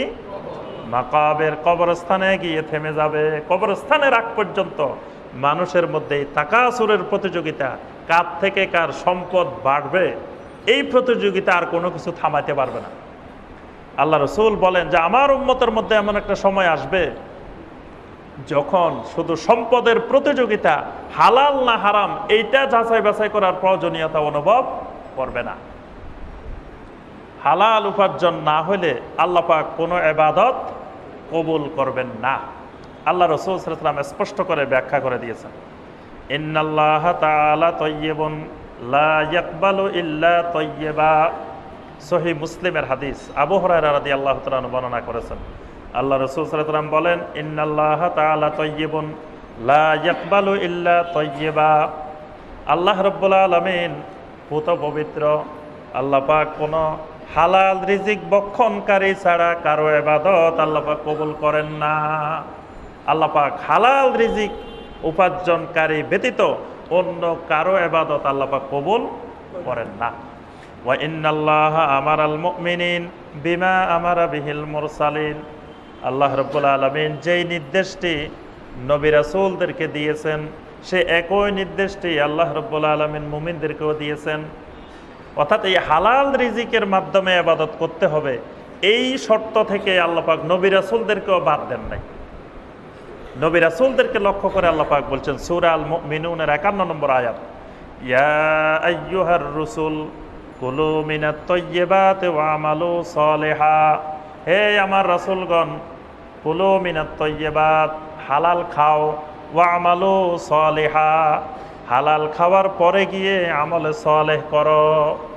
রাসূলদেরকে বলছেন আল্লাহ পাক, রাসূলেরা মাসুম, নিষ্পাপ। আল্লাহ পাক তাদের অতীতের গুনাহ, ভবিষ্যতের গুনাহ, সব গুনাহ আল্লাহ পাক মাফ করে দিয়েছেন। কিন্তু সেই রাসূলদেরকে লক্ষ্য করে আল্লাহ বলতেছেন, ইয়া আইয়ুহার রুসুল কুলু মিনাত তাইয়্যিবাতি ওয়া আমালু সালিহা। হে আমার রাসূলেরা, আগে তোমাদের হালাল রিজিক নিশ্চিত করো, হালাল পেশা নিশ্চিত করো, তারপরে তোমরা ওয়া আমালু সালিহা, আমার রাসালাতের দায়িত্ব, নবুয়তের দায়িত্ব পালন করো। অর্থাৎ নবুয়তের দায়িত্ব পালন করার থেকেও হালাল রিজিক নিশ্চিত করা, এটা নবী রাসূলদের বড় দায়িত্ব। এই জন্য আল্লাহর নবীগণ প্রত্যেকে এক একটা হালাল পেশা অবলম্বন করে জীবন নির্বাহ করতেন। আচ্ছা, আল্লাহ রসুলেরা ওয়াজ মাহফিল করে করে টাকা ইনকাম করছেন, এই নজির কোন নবীর আছে? বলেন তো, একজন নবী দেখান যেই নবী এক ওয়াজে 50,000 টাকা পাইতো। এরকম একজন নবী আছে আল্লাহর জমিনে? আদম আলাইহিস সালাম থেকে শুরু করে আজ মুহাম্মদ রাসূলুল্লাহ সাল্লাল্লাহু আলাইহি ওয়াসাল্লাম পর্যন্ত এই যুগে যুগে আল্লাহ পাক অসংখ্য অগণিত নবী রাসূল আল্লাহ পাক পাঠিয়েছেন। একজন নবী রাসূল ওয়াজ করে টাকা ইনকাম করছে, এইরকম কোন নবী রাসূল পাইছেন? কোনোদিন শুনছেন? তাহলে বর্তমানে আমরা যেটা করতেছি, এটা কি নবীওয়ালা কাজ না নবীওয়ালা কাজের বাইরে? নবীওয়ালা কাজের বাইরে। এটা নবীওয়ালা কাজের সাথে সম্পর্ক নাই, কিন্তু এই কথাটা আমাদের সমাজের মানুষ বুঝে না। অর্থাৎ এই আল্লাহর দ্বীনের দাওয়াতের কাজ করা, মানুষকে দ্বীনি উপদেশ দেওয়া, নসিহত করা, এটা কোনো টাকা ইনকামের উপার্জনের মাধ্যম না, এটা কোনো পেশা না, এটা কোনো ব্যবসা না। কিন্তু এটাকে আমরা বর্তমানে বিকৃত করে ফেলছি। আল্লাহর সমস্ত নবী রাসূলেরা এক একটা পেশা অবলম্বন করে জীবন নির্বাহ করতেন। হযরত আদম আলাইহিস সালাম, তার পেশা ছিল কি? কৃষিকাজ। একজন কৃষক। আমাদের সমাজে একজন মানুষ আমি কৃষকের ছেলে এটা পরিচয় দিতে লজ্জাবোধ করে। কারো বাবা যদি কৃষক হয়, ছেলে যদি বড় অফিসার হয়, তো তাকে যদি জিজ্ঞাসা করে যে ভাই আপনার আব্বা কি করেন, আব্বা একজন কৃষক, এই কথা বলতে অনেকে লজ্জাবোধ করে। আর আল্লাহর নবী, আল্লাহু আকবার, আল্লাহর প্রথম নবী আল্লাহর এই জমিনে, যাকে দিয়ে আল্লাহর এই সৃষ্টির, মানুষের সৃষ্টির সূচনা করেছেন, সেই মানুষটার পেশা কি? কৃষিকাজ। আরো শুনেন, খালি কৃষিকাজ না, আল্লাহ রাসূল সাল্লাল্লাহু আলাইহি ওয়াসাল্লাম বলতেছেন, মা বাআসাল্লাহু নাবিয়্যান ইল্লা ওয়ারাআল গানাম। আল্লাহ পাক জমিনে এমন কোন নবী রাসূল প্রেরণ করেন নাই যেই নবী রাসূল ছাগল চরান নাই। ছাগলের রাখাল, রাখাল বয়, রাখাল বালক, রাখাল না বানিয়ে আল্লাহ পাক কোন নবী রাসূলে পাঠান নাই জমিনে। সাহাবায়ে কেরাম জিজ্ঞাসা করলেন, ওয়ালা আনতা ইয়া রাসূলুল্লাহ, হে আল্লাহ রাসূল সাল্লাল্লাহু আলাইহি ওয়াসাল্লাম, আপনিও না?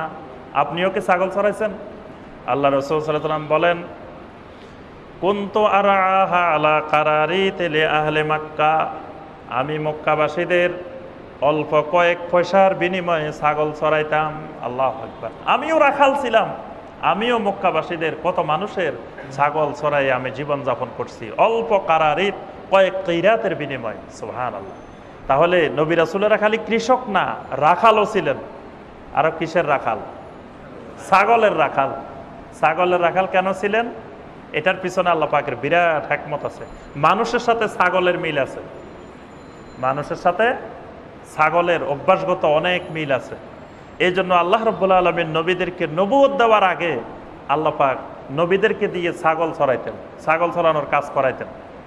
ছাগলের বড় বড় অভ্যাস কয়েকটা দেখেন, মিলেই দেখেন, আমাদের সাথে মিল আছে। বড় একটা অভ্যাস হলো ছাগল যদি একবার খুঁটি ধরে যে সে আর সামনের দিকে যাবে না, সামনে হয়তো পানি দেখছে বা নদী দেখছে বা খাল বিল দেখছে, যে সে আর সামনে যাবে না, তাকে যদি আপনি টানে রশি ছিঁড়ে ফেলান তাও কিন্তু ছাগল আর সামনের দিকে যাবে না। মানুষ যদি দেখে এই দিকে গেলে কোনো বিপদ আছে, এটা যদি মানুষ বুঝতে পারে যে আমার এই সামনে গেলে সমস্যা আছে, এখানে যদি আল্লাহর দিন থাক, আখেরাত থাক, জান্নাত থাক, যাই থাক, বলবে যে আমার জান্নাতেরও দরকার নেই, কিচ্ছু দরকার নাই, আমি এদিকে নাই। ছাগলের মতো খুঁটি ধরে ফেলা মানুষ, এই খুঁটি ধরার অভ্যাস ছাগলের সাথে মানুষের মিল আছে। তারপরে আপনি ছাগলকে যদি সারা রাত লেখাপড়া শেখান, সকালবেলা যদি জিজ্ঞাসা করেন বাবা কি কি শিখছ, তো কি বলে? মাথা নাড়ায়। মানুষের মধ্যে এমন একটা খাসিয়ত আছে যে এই মানুষগুলাকে আপনি নূহ আলাইহিস সালাম 950 বছর দাওয়াত দেওয়ার পরে 950 বছর পরে যে পরীক্ষা নেন, বুঝে নাই। আল্লাহর নবীরা, আল্লাহ রাসূল সাল্লাল্লাহু আলাইহি ওয়াসাল্লাম তার বাড়ির আশেপাশে কত মানুষকে আল্লাহর দ্বীনের দাওয়াত দিয়েছেন, মদিনাতে দাওয়াত দিয়েছেন, তায়েফে গিয়ে দাওয়াত দিয়েছেন। অসংখ্য মানুষ ছাগলের মতো বুঝে নাই, তাদেরকে যতই দাওয়াত দেওয়া হয়েছে শেষ পর্যন্ত মাথা নাড়াইছে, বুঝে নাই, ইয়েস বলে নাই। ছাগলের অভ্যাস। এরপরে আপনার ছাগলের আরেকটা গুরুত্বপূর্ণ অভ্যাস আছে, সেটা হলো ছাগল যদি এক ফাল থাকে, ধরুন 500 ছাগল আছে এখানে, আপনি সবগুলাকে নেওয়া লাগবে না। এখান থেকে 10টা ছাগল যদি একদিকে নিয়ে যেতে পারেন, বাকিগুলা 490টা আর আপনি ধরে রাখতে পারবেন না। ওই 10টা যেদিকে নিছেন এই 490টা ওই দিকে চলে যাবে। যত মারেন, যত পিটান, এগুলো আর এদিকে রাখতে পারবেন না। মানুষ যদি 10টা একদিকে দৌড় দেয়, কোনো জায়গায় যায়, যদি বলে যে ওই জায়গায় আজকে দোয়া হইব, সব জান্নাতে যাওয়ার সহজ রাস্তা, গুনাহ সব মাফ হয়ে যাবে, 10 জন দৌড় দিছে, এই 490 জন ওইদিকে দৌড় দিবে। আপনি যত বুঝান ভাই কোরআনে এটা নাই, হাদিসে এটা নাই, আরে কোরআন হাদিস থাক, এত মানুষ কি ভুল করতেছে নাকি? সবাই দৌড় দিছে। ছাগলের অভ্যাস, মানে ওখানে কি আছে না আছে এটা যাচাই বাছাই করবে না, জানতেও চেষ্টা করবে না, বুঝতেও চেষ্টা করবে না যে এত মানুষ দৌড়াইতেছে, না বুঝি দৌড়ায় নাকি? আসলে সবাই না বুঝি দৌড়াইতেছে, বাকিগুলা মনে করতেছে যে এত মানুষ এখানে দৌড়ায়, না বুঝে দৌড়ায় নাকি। এই যে ছাগলের কত আরো অনেকগুলো অভ্যাস আছে। এই জন্য আল্লাহ পাক প্রত্যেক আম্বিয়া আলাইহিমুস সালামকে ছাগল ছড়াইয়ে তারপরে তাদেরকে নবুয়তের দায়িত্ব দিচ্ছেন যে আগে ছাগল ছড়াও, তারপরে মানুষ ছড়াও, কারণ মানুষ ছাগলের থেকে আরো ডেঞ্জার। আল্লাহ রাসূল সাল্লাল্লাহু আলাইহি ওয়াসাল্লাম বলেন প্রত্যেক আম্বিয়া আলাইহিমুস সালামকে আল্লাহ পাক এই ছাগলের রাখাল বানিয়ে প্রথমে দুনিয়ায় পাঠিয়েছে। তাহলে আল্লাহর রাসূলেরা দেখেন ছাগল ছড়ানোর রাখাল হইতেও তারা দ্বিধাবোধ করেন নাই। আল্লাহর নবী ইদ্রিস আলাইহিস সালাম, তার পেশা ছিল খাইয়াত, তিনি ছিলেন টেইলার, দর্জি, কাপড় সেলাই করতেন। দেখেন একজন আল্লাহর নবী, তিনি কাপড় সেলাই করে জীবন নির্বাহ করতেন। কোন কোন নবী দা, ছুরি, খন্তা, কোদাল আছে না, এগুলা বানিয়ে জীবন নির্বাহ করতেন। দাউদ আলাইহিস সালাম। এরকম এক একজন নবী, আল্লাহর এক একজন নবী এক একটা পেশা অবলম্বন করে, ছোটখাটো পেশা, এইগুলা অবলম্বন করেও হালাল রিজিক নিশ্চিত করেছেন।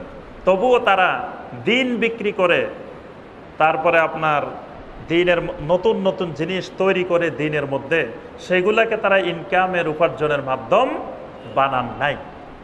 কারণ আল্লাহ পাক তাদেরকে স্পষ্ট নির্দেশ দিয়েছেন, ইয়া আইয়ুহার রাসূল কুলু মিনাত তাইয়্যিবাতি ওয়া আমালু সালিহা, হে আমার রাসূলগণ, তোমরা আগে হালাল রিজিক ভক্ষণ করো, তারপরে আমলে সালেহ করো। ইমানদারদেরকেও ঠিক একই নির্দেশ আল্লাহ পাক দিয়েছেন সূরা আল বাকারার 172 নম্বর আয়াতে, ইয়া আইয়ুহাল্লাযীনা আমানু কুলু মিন তাইয়্যিবাতি মা রাযাকনাকুম ওয়াশকুরু লিল্লাহি ইন কুনতুম ইয়্যাহু তা'বুদুন। আল্লাহ রাসূল সাল্লাল্লাহু আলাইহি ওয়াসাল্লাম বলেন, সুম্মা যাকারার রাজুল ইউতিলু সাফার আশআসা আকবারা। আল্লাহ রাসূল সাল্লাল্লাহু আলাইহি ওয়াসাল্লাম বলেন, এক ব্যক্তি মরুভূমির রাস্তায় কঠিন এক রাস্তা দিয়ে অতিক্রম করতেছে, অতিক্রম করতে করতে একেবারে ক্লান্ত শ্রান্ত হয়ে গেছে, আল্লাহর কাছে শুধু হাত তুললেই আল্লাহ দোয়া কবুল করবেন এরকম অবস্থায় পৌঁছে গেছেন। ইয়ামুদ্দু ইয়াদাইহি ইলাল্লাহ ইয়া রাব্বি ইয়া রাব্বি, ওই ব্যক্তি আল্লাহর দিকে হাত তুলে বলতেছে ইয়া রাব্বি ইয়া রাব্বি। নবী সাল্লাল্লাহু আলাইহি ওয়াসাল্লাম বলেন, ওয়া মাতআমুহু হারামুন ওয়া মাশরাবুহু হারামুন ওয়া গুযিয়া বিল হারাম ফাআন্না ইউস্তাজাবু লিযালিক। আল্লাহ রাসূল বলেন, ওই লোক দোয়া কবুলের একেবারে নিকটে, আল্লাহ পাকের এলমের একবারে নিকটে, আল্লাহ পাকের মুজিবুদ দাওয়াতের একেবারে নিকটে, কিন্তু এই লোকের খাবার হারাম, পানীয় হারাম, গেজা হারাম। আল্লাহ পাক কেমন করে ওই মানুষটার দোয়া কবুল করবেন? অর্থাৎ আল্লাহ পাক ওই মানুষের কোনো দোয়া আল্লাহ কবুল করবেন না। খাবার পানীয় গেজা যদি হালাল না হয়, আল্লাহ পাক কোনো বান্দার কোনো ইবাদত আল্লাহ পাক কবুল করেন না। আমরা কয়েকটি পেশার বর্ণনা দিব, যে এই পেশাগুলোর মধ্যে, এই হালাল রিজিক অন্বেষণের মাধ্যমগুলোর মধ্যে যে কত হারাম নিহিত আছে, আমরা একটু গভীরভাবে চিন্তা করলে আমরা দেখতে পাবো। প্রথমে আসি আমরা কৃষিকাজ। কৃষিকাজ একটা হালাল পেশা, হালাল জিনিস, ভালো জিনিস। আপনার অসংখ্য নবী রাসূল কৃষিকাজের এই পেশা অবলম্বন করেছেন, এবং বুখারীর হাদিস আছে কৃষকদেরকে আল্লাহ সুবহানাহু ওয়া তাআলা জান্নাতে দিবেন। জান্নাতে দেওয়ার পরে আল্লাহ পাক জিজ্ঞাসা করবেন যে বান্দা, জান্নাতে যা যা নিয়ামত দিয়েছি সব পাওয়ার পরে তোমাদের সাথে যে ওয়াদা করেছিলাম সব তো তোমাদেরকে দেওয়া হয়েছে? বলে যে হ্যাঁ আল্লাহ পাক সব দিয়েছেন, তোমাদেরকে আর কি কোনো আকাঙ্ক্ষা আছে? তখন কৃষকরা বলে উঠবে, আল্লাহ পাক সব তো পেয়েছি, কিন্তু দুনিয়াতে যে কৃষিকাজ করতাম জান্নাতের মধ্যে তো সেটা নাই। এখানে তো গরুও নাই, লাঙ্গলও নাই, জুয়ালও নাই, কিছু নাই, ভালো লাগতেছে না। আল্লাহ পাক তাদের জন্য জান্নাতের ভিতরে কৃষিকাজের ব্যবস্থা করে দিবেন। সুবহানাল্লাহ। আল্লাহ পাক বলবেন, দুনিয়াতে তোমরা কৃষিকাজ করে 3 মাস 4 মাস ফল পাওয়ার জন্য অপেক্ষা করতা, আর এই জান্নাতের মধ্যে এখান দিয়ে লাগাইবা, পিছনে দিয়ে আসে কাটিয়ে ফেলবা। সুবহানাল্লাহ। তাহলে আল্লাহ পাক কৃষকদেরকে কত ভালোবাসেন, কত মহব্বত করেন। এই পেশাটা খুবই হালাল পেশা একটা, এবং এর অনেক ফজিলত আল্লাহ রাসূল সাল্লাল্লাহু আলাইহি ওয়াসাল্লাম হাদিসে বর্ণনা করেছেন।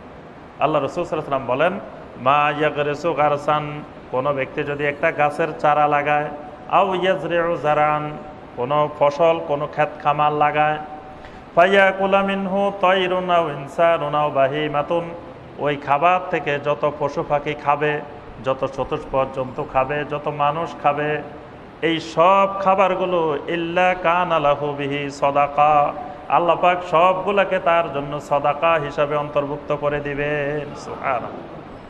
একজন ব্যক্তি ধান লাগাইছে, এই ধান থেকে দেখেন, ধান থেকে যে চাউল বের হচ্ছে সেটা মানুষ খাচ্ছে, আবার এটার যে এটা থেকে নিচে যেগুলো খের বাইর হচ্ছে সেগুলা কারা খাচ্ছে? গরু খাচ্ছে। এর সাথে কতজনের রিজিক জড়িত এই একই ফসল থেকে। সেই যদিও এই ধান পাওয়ার পরে ধান বিক্রি করতেছে, কিন্তু বিক্রি করার পরেও আল্লাহ পাক তাকে সদাকা হিসাবে সওয়াব দিবেন। সুবহানাল্লাহ। কারণ কি? সে যদি এই উৎপাদন না করত তাহলে মানুষ কিনতে পাইতো কোথায়?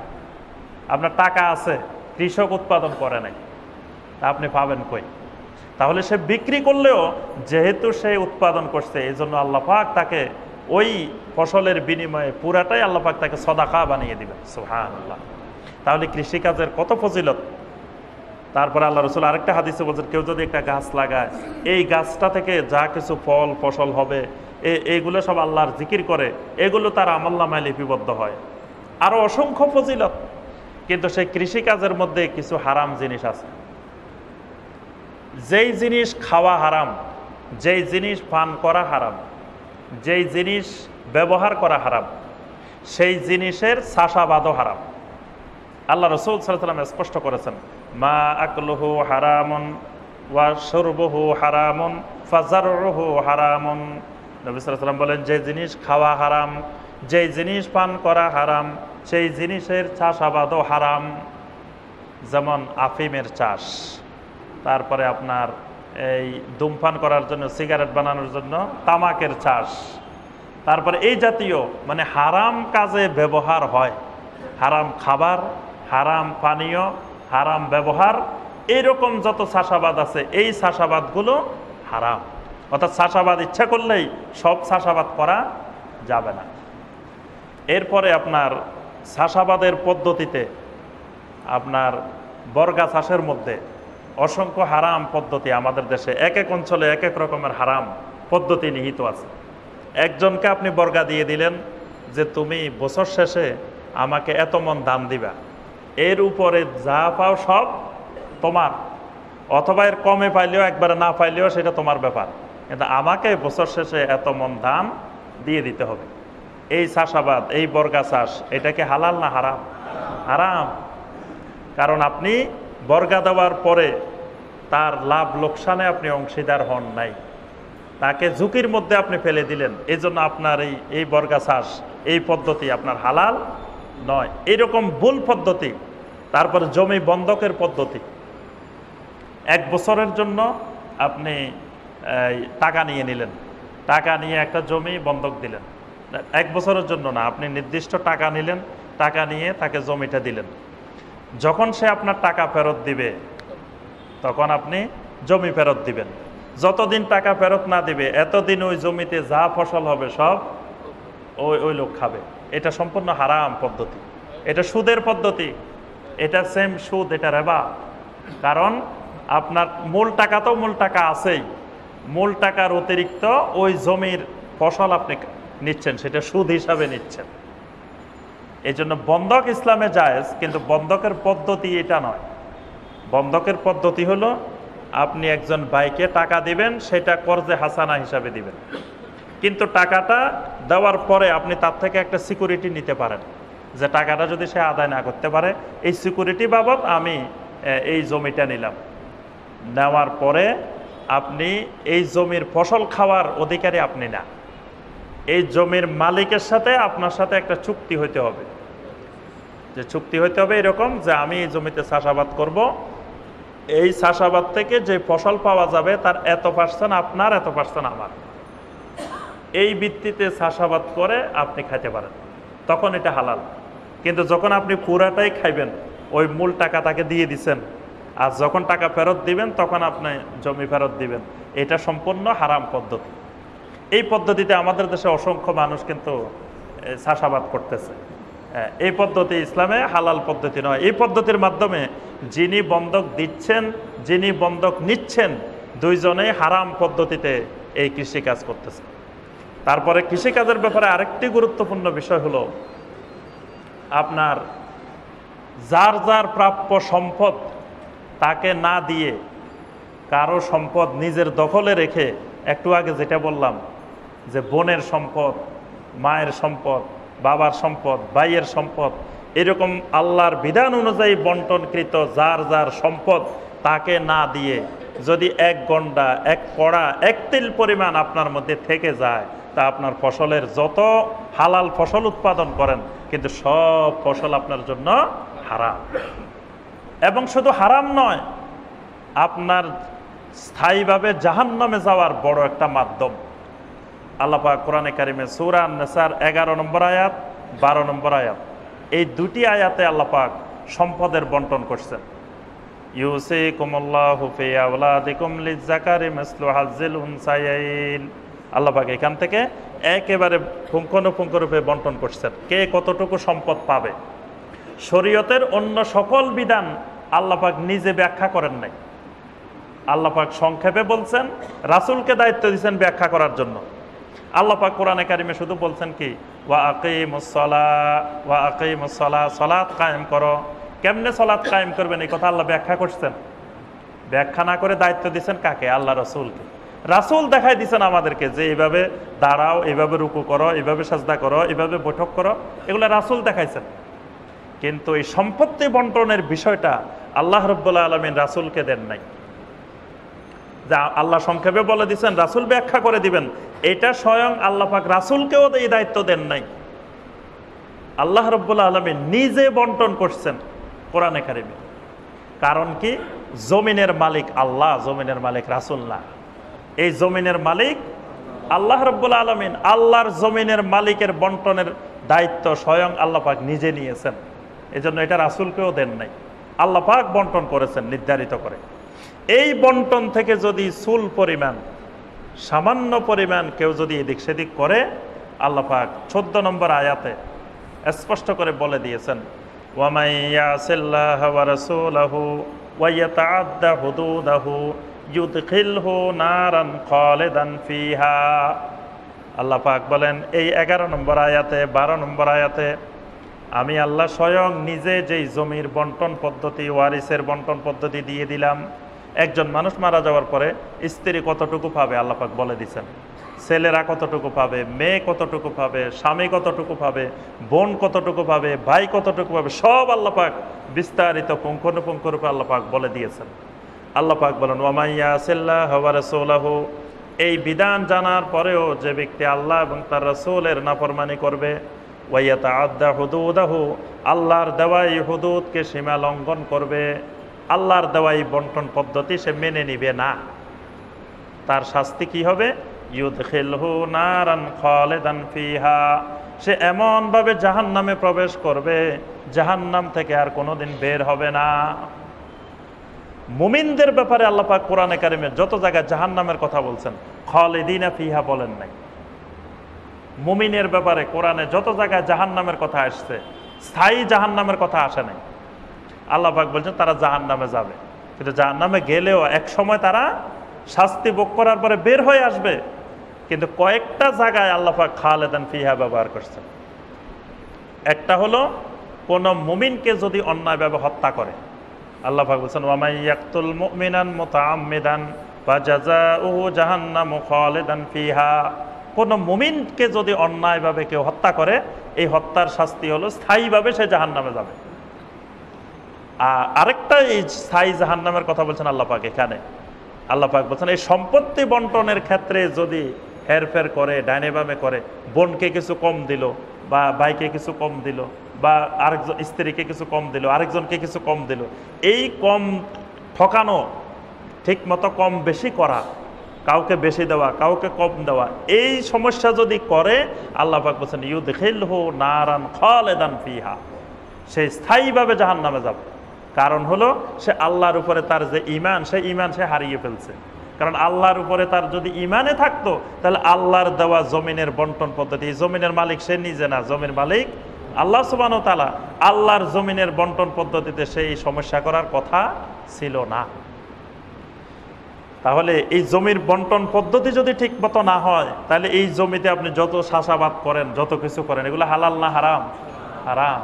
আরেকটি জিনিস খেয়াল রাখতে হবে, অনেকে দেখা যাচ্ছে জীবিত অবস্থায় বন্টন করা শুরু করে দেয়। উনি এখনো নিজে জীবিত, কিন্তু জায়গা জমিন বন্টন করা শুরু করে দিছে। যে বলে কি যে আমি মারা গেলে ছেলেমেয়েরা জায়গা জমিন নিয়ে মারামারি করবে, কাটাকাটি করবে, তার থেকে আমি জীবিত থাকতে ছেলে মেয়েদেরকে ভাগ বাটোয়ারা করে দিয়ে যাই। এই জীবিত অবস্থায় ভাগ বাটোয়ারা করা এটা হারাম। জীবিত অবস্থায় আপনার ওই সম্পদটা মিরাস হয় নাই, মিরাস হয় মানুষ মারা যাওয়ার পরে। মানুষ জীবিত থাকতে তার সম্পদ বন্টন যোগ্য হয় না, মিরাস মানে বন্টন যোগ্য। তো সম্পদ এখনো বন্টন যোগ্যই হয় নাই, আপনি বন্টন করলেন কিভাবে? আরেকটা হলো আপনি আগে মারা যাবেন না, আপনার ওয়ারিসেরা আগে মারা যাবে, এই গায়েবের খবর আপনি জানলেন কিভাবে? আপনি সম্পদ বন্টন করে দিচ্ছেন আগে, তা আপনি তাহলে নিশ্চিত জেনে গেছেন যে আপনি আগে মারা যাবেন। আপনার আগে তো যাদেরকে সম্পদ দিচ্ছেন, আপনার কোনো ছেলে আপনার আগে মারা যেতে পারে, আপনার স্ত্রী আপনার আগে মারা যেতে পারে। তা আপনি এই গায়েবের খবর কেমনে জানলেন যে কে আগে মারা যাবে? আপনি আগে দিয়ে দিচ্ছেন। এজন্য এটা বন্টন করা মানে আপনি গায়েবকে হাতে নেওয়া, যে আপনি আগে জেনে গেছেন আপনি আগে মারা যাবেন, এজন্য আপনি বন্টন করতেছেন। দ্বিতীয় বিষয় হলো যে মিরাজ হবে মানুষ মারা যাওয়ার পরে, মানুষ জীবিত থাকতে কোনোদিন সম্পদ মিরাজ হয় না। আল্লাহ পাক সূরা আন-নাসার 6 নম্বর আয়াতে আল্লাহ পাক বলছেন লিররিজালি নাসিবুম মিম্মা তারাকাল ওয়ালিদানি ওয়াল আকরাবুন। আল্লাহ পাক বলছেন মিম্মা তারাকাল ওয়ালিদানি ওয়াল আকরাবুন। মিম্মা তারাকা মানে কোনো ব্যক্তি যখন তার সম্পদ রেখে যায়, তারপরে সেটা বন্টনের নীতিমালা। এখন সম্পদ রেখে যাওয়া মানে কি? ওই লোক মারা যাওয়া। মারা যাওয়ার আগে কোনোদিন কারো সম্পদ বন্টন হয় না। অথচ আমরা দেখি সমাজে অসংখ্য মানুষ এই জীবিত অবস্থায় সে ওই মারা যাওয়ার পরের কাজটা মারা যাওয়ার আগে করে বলতেছে। আরেকটা বিষয় হলো আমি মারা যাওয়ার পরে সম্পদ বন্টন নিয়ে যদি আমার ছেলে মেয়েরা মারামারি করে, তা আমার অসুবিধা কি? আমাকে কি আল্লাহ পাক ওখানে ধরবে, এই বেটা তোর ছেলে মেয়েরা মারামারি করতেছে কেন, এই জন্য তুই জাহান্নামে যা? আল্লাহ পাক এই কথা বলবেন? আল্লাহ পাক এই কথা বলবেন না। যে আমি তাদেরকে রেখে গেছি, আমার সম্পদ রেখে গেছি, তাদেরকে দিন শিখাই গেছি, আমি তাদেরকে বুঝাই দিয়ে গেছি যে পাড়ায় এইভাবে এইভাবে আল্লাহর বন্টন পদ্ধতি, আমারও বর্তমানে তোমরা এইভাবে করবা। বাস আমি দুনিয়া থেকে চলে গেছি, আমি বেঁচে গেছি। এরপরে যদি তারা হেরফের করে, এটা দায় দায়িত্ব তাদের, আমি তো কবরের থেকে তাদেরকে দিক নির্দেশনা দিতে পারবো না। আর এরা যদি কিছু করে এটার জন্য আল্লাহ পাক আমাকে ধরবেন না যে তোমার ছেলেরা কেন মারামারি করতেছে, এজন্য তোমার এখানে আযাব হবে, আল্লাহ পাক এই কথা বলবেন। তাহলে আমি ওই চিন্তা করার দরকারটা কি? এটা যদি হেরফের করে তো তারা দায়ী হবে, আমি তো এটার জন্য দায়ী নয়। এজন্য আমি আপনি যতদিন জীবিত আছি আল্লাহ পাক যে সম্পদ দিয়েছেন সেই সম্পদ নিজের কাছে রেখে নিজে খাইবেন, নিজে পড়বেন, নিজে ব্যবহার করবেন, নিজের চিকিৎসার কাছে খরচ করবেন। জীবিত অবস্থায় কাউকে দেওয়ার দরকার নেই। জীবিত অবস্থায় দিবেন কোথায়?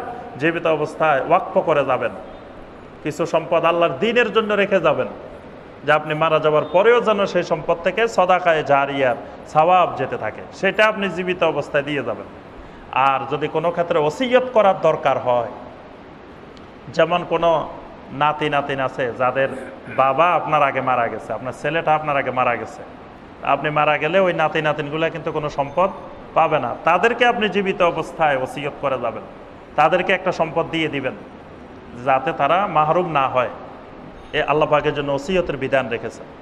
অর্থাৎ এই জায়গাটায় স্পষ্ট করে শরীয়ত বিধিবিধান জেনে আমাদেরকে এগুলো করতে হবে। আর গুরুত্বপূর্ণ যে কথাটি আমরা আলোচনা করতেছি সেটা হলো হালাল হওয়ার জন্য শর্ত হলো এই বাগবাটোয়ারাটা 100% সহি হইতে হবে। যদি এটাতে গন্ডগোল থাকে তাহলে ওই জমির মাধ্যমে আপনি যত সম্পদ উপার্জন করেন সব সম্পদ উপার্জন হারাম। দ্বিতীয়ত আমরা আসি শিল্পের মাধ্যমে উপার্জন। শিল্পের মাধ্যমে অনেকগুলো কাজ আছে যে কাজগুলো স্বাভাবিকভাবে হালাল পেশা, কিন্তু হালাল পেশার মধ্যে আবার হারাম আছে। যেমন ধরেন ডাক্তারি পেশা, ডাক্তারি পেশা হালাল না হারাম? হালাল, কিন্তু ডাক্তারি পেশার মধ্যে আবার অসংখ্য খুতওয়াতে শয়তান আছে। শয়তানের খুতওয়া বলছেন আল্লাহ পাক। একটি খুতওয়া হলো যে আপনাকে কোনো কোম্পানি, আপনাকে একটা ওষুধের কোম্পানি টাকা দিবে বা আপনাকে একটা পার্সেন্টেজ দিবে, এই জন্য আপনি ওই কোম্পানির ওষুধ লিখবেন। ওই কোম্পানির সাথে ইয়ে হলো যে তারা আপনাকে তাদের ওষুধ লিখবেন, আপনাকে টাকা দিবে। তাহলে তখন আপনার এই ডাক্তারি হালাল না হারাম? হারাম। তারপরে আপনাকে বলে দিল যে আপনি ওই ডায়াগনস্টিক সেন্টারে ইয়া করাবেন, খালি আপনি গেলে মাত্র পরীক্ষা দিবেন 10টা 15টা, তাহলে তাদের টাকা ইনকাম হবে, ওখান থেকে টাকা আসবে, তখন আপনার ডাক্তারি পেশা আর হালাল থাকবে না, এটা হয়ে যাবে হারাম।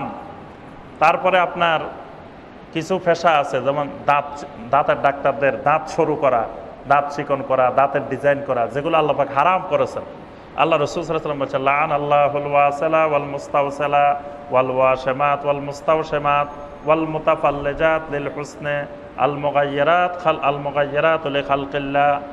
আল্লাহ রাসূল সাল্লাল্লাহু আলাইহি ওয়াসাল্লাম বলেন আল্লাহর লানত ওই সকল নারীদের উপরে যারা পরচুলা লাগায় আর পরচুলা লাগাইতে তাদেরকে যারা সহযোগিতা করে, যারা উল্কি আঁকায় যাদেরকে সহযোগিতা করা হয়। ওয়ান নামিসাত ওয়াল মুতানাম্মিসাত, যারা এই ভ্রু প্লাক করে, ভ্রুর চুল উপড়িয়ে ফেলে, এদের উপরেও আল্লাহর লানত, এদেরকে যারা করিয়ে দেয় তাদের উপরেও আল্লাহর লানত। ওয়াল মুতাফাল্লিজাত লিল হুসনে, যারা দাঁতগুলো মোটা দাঁত চিকন করে তারপরে বিভিন্ন ডিজাইন করে দাঁতের সৌন্দর্য বৃদ্ধি করার জন্য, এই কাজগুলা যারা করে তাদের উপরেও আল্লাহর লানত। তাহলে এই পেশা যারা এই কাজ করে দিবে এই পেশাটা হারাম। তাহলে পার্লারে যারা ভ্রু প্লাক করে ওদের পেশা কি হালাল না হারাম? হারাম। অর্থাৎ হারাম কাজ করে দেওয়া, ধোঁকা প্রতারণা করা, এইটা যে পেশার মধ্যে থাকুক সেই পেশা হারাম। এরপরে সেলুনের ব্যবসা কিন্তু হালাল, কিন্তু এর মধ্যে আবার খুতওয়াতে শয়তান আছে। আপনি চুল কাটেন, এটা হালাল, কিন্তু চুল কাটার সময় খেয়াল রাখতে হবে চুল কাটলেন আপনি মুশরিকদের ডিজাইনে। দোকানের চারিপাশে সেলুনে বিভিন্ন ডিজাইন দেওয়া আছে, বড় বড় খেলোয়াড়দের, বড় বড় অমুসলিমদের, মুশরিকদের চুলের ডিজাইন। আপনি কত নম্বর ডিজাইনে কাটবেন? এই ডিজাইনে চুল কেটে দিবেন, আপনার এই পেশা তখন হারাম। তারপরে আপনি দাড়ি মুন্ডন করে দিবেন, এই পেশা তখন হারাম। এই হারাম কাজে আপনি সহযোগিতা করছেন, এই জন্য আপনার ওই টাকাটাও হারাম।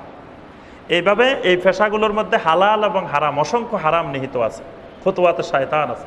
চাকরি করবেন, চাকরির মধ্যে হালাল চাকরি, কিন্তু চাকরির মধ্যেও অসংখ্য হারাম আছে। আপনি চাকরি করতে গেলেন, আপনার সাথে চুক্তি হলো এতটা থেকে এতটা, এত ঘন্টা কাজ করবেন, আপনি 8 ঘন্টার মধ্যে 3 ঘন্টা ফাঁকি দিলেন, চাকরি কি হালাল না হারাম? তারপরে আপনি মালিকের অগোচরে আপনি টাকা নিয়ে আসলেন, মালিকের অগোচরে আরও বিভিন্ন কাজ করলেন যেটা আপনার সাথে শর্ত নেই, বা আপনি যে গোপনে করেন জানেন না, তখন আপনার এই চাকরি, এই পেশা হারাম। তারপরে আপনি চেয়ারে বসে, আপনাকে বেতন দেওয়া হচ্ছে, সকল সুযোগ সুবিধা দেওয়া হচ্ছে, আপনি বসে বসে ঘুষ নিয়ে ফাইলে সিগনেচার করতেছেন। আল্লাহ রাসূল সাল্লাল্লাহু আলাইহি ওয়াসাল্লাম আল্লাহুর রাশি ওয়াল মুরতাশি ফিল হুকমে, যিনি ঘুষ নিচ্ছেন আর যিনি দিচ্ছেন, দুইজনের উপরে আল্লাহ সুবহানাহু ওয়া তাআলার লানত। তাহলে আপনার ওই চাকরি তখন হারাম, ওখানে বসে বসে আপনি হারাম উপার্জন করতেছেন। এরপরে আপনাকে হাদিয়া দেওয়া, মানে সরকারি চাকরি করতেছেন, সরকারি দায়িত্ব পালন করতেছেন, আপনি বলতেছেন যে না এটা ঘুষ না, এটা হাদিয়া। এই ঘটনা দেখেন নবী সাল্লাল্লাহু আলাইহি ওয়াসাল্লামের যুগেও ঘটছে। নবী সাল্লাল্লাহু আলাইহি ওয়াসাল্লামের যুগে এক সাহাবীকে নবী সাল্লাল্লাহু আলাইহি ওয়াসাল্লাম যাকাত আদায় করার জন্য পাঠাইছেন। ওই সাহাবী যাকাত আদায় করে নিয়ে আসছেন, কিছু এদিকে রাখেন, কিছু এদিকে রাখতেছেন। আল্লাহ রাসূল জিজ্ঞাসা করলেন কি ব্যাপার, কিছু এদিকে কেন? বললো যে এগুলা হলো যাকাত, আর এগুলা ওই এলাকায় গেছি, ওই এলাকার মানুষ খুশি হয়ে আমাকে কিছু হাদিয়া দিছে। আল্লাহ রাসূল সাল্লাল্লাহু আলাইহি ওয়াসাল্লাম বললেন হাল্লা জালাসা ফি বাইতি আবিহি, ওই লোকটা তার বাপের বাড়িতে তার নিজের ঘরে বসে থাকে, দেখুক না কোন কোন মানুষ তাকে এনে হাদিয়া দিয়ে যায়। ওই লোককে আমি ওই এলাকায় যাকাত আদায় করার জন্য পাঠাইছি, তাহলে ওই এলাকার লোকেরা যাতে যাকাত আদায় একটু সহজ হয়, তাদের প্রতি একটু নরম হয়, যাকাতটা একটু কম নেয়, এই জন্য তাকে ওখানে হাদিয়া দিছে। যদি তাকে মহব্বত করে হাদিয়া দিত তো সে বাড়িতে বসে থাকুক না, তাকে কয়জনে এনে হাদিয়া দিয়ে যায়? সে ওই চাকরিটা থেকে অব্যাহতি দিক না থাকে, তাহলে কয়জন মানুষ তাকে বাড়িতে যায় হাদিয়া দিয়ে যায়, এটা দেখুক না। নবী সাল্লাল্লাহু আলাইহি ওয়াসাল্লাম বললেন যে শোনো, এই যেগুলা হাদিয়ার নামে নিয়ে আসছো, এগুলাও ঘুষ, এগুলা রেশওয়া, এগুলা হারাম। সুতরাং মিষ্টি খাওয়ার নামে, তারপরে বকশিসের নামে, যত নামে দেওয়া হোক সেগুলো সবগুলোই রেশওয়া, হারাম উপার্জন। তারপরে আপনার ব্যবসার মাধ্যমে উপার্জন, হালাল একটা জিনিস, ব্যবসা একটা হালাল। আল্লাহ রাসূল সাল্লাল্লাহু আলাইহি ওয়াসাল্লাম বলছেন যে ব্যবসায়ীরা তাজরুস সাদুকুল আমিন মা'আন নাবিয়্যিন ওয়াস সিদ্দিকিন ওয়াস শুহাদা, যারা সত্যবাদী আমানতদার ব্যবসায়ী, তারা নবী রাসূলদের সাথে, সিদ্দিকিনদের সাথে, শুহাদাদের সাথে থাকবে। কিন্তু যদি আপনার সেই ব্যবসার মধ্যে ওজনে কম দেওয়া হয়, সেই ব্যবসা কি আর হালাল থাকবে না হারাম থাকবে? সেই ব্যবসার মধ্যে যদি ধোঁকাবাজি করা হয়, প্রতারণা করা হয়, মিথ্যা বলা হয়, মিথ্যা কসম করে ভালো জিনিসের জায়গায় খারাপ জিনিস ঢুকাই দেওয়া হয়, তাহলে এই সবগুলোর কারণে তার ব্যবসা হারাম, হারাম উপার্জন হয়ে যাবে। এরপর আপনার সুদের মাধ্যমে উপার্জন, সুদের মাধ্যমে খাটিয়ে আপনি টাকা উপার্জন করতেছেন, এগুলো হারাম। এইভাবে হারামের অসংখ্য রাস্তা, হারাম উপার্জনের আছে। চুরি, ডাকাতি, ছিনতাই, রাহাজানি, এগুলোর মাধ্যমে যে উপার্জন, এই সবগুলো হারাম। আচ্ছা ভাইয়েরা এবং বোনেরা, হারাম উপার্জন করে আমাদের লাভটা কি?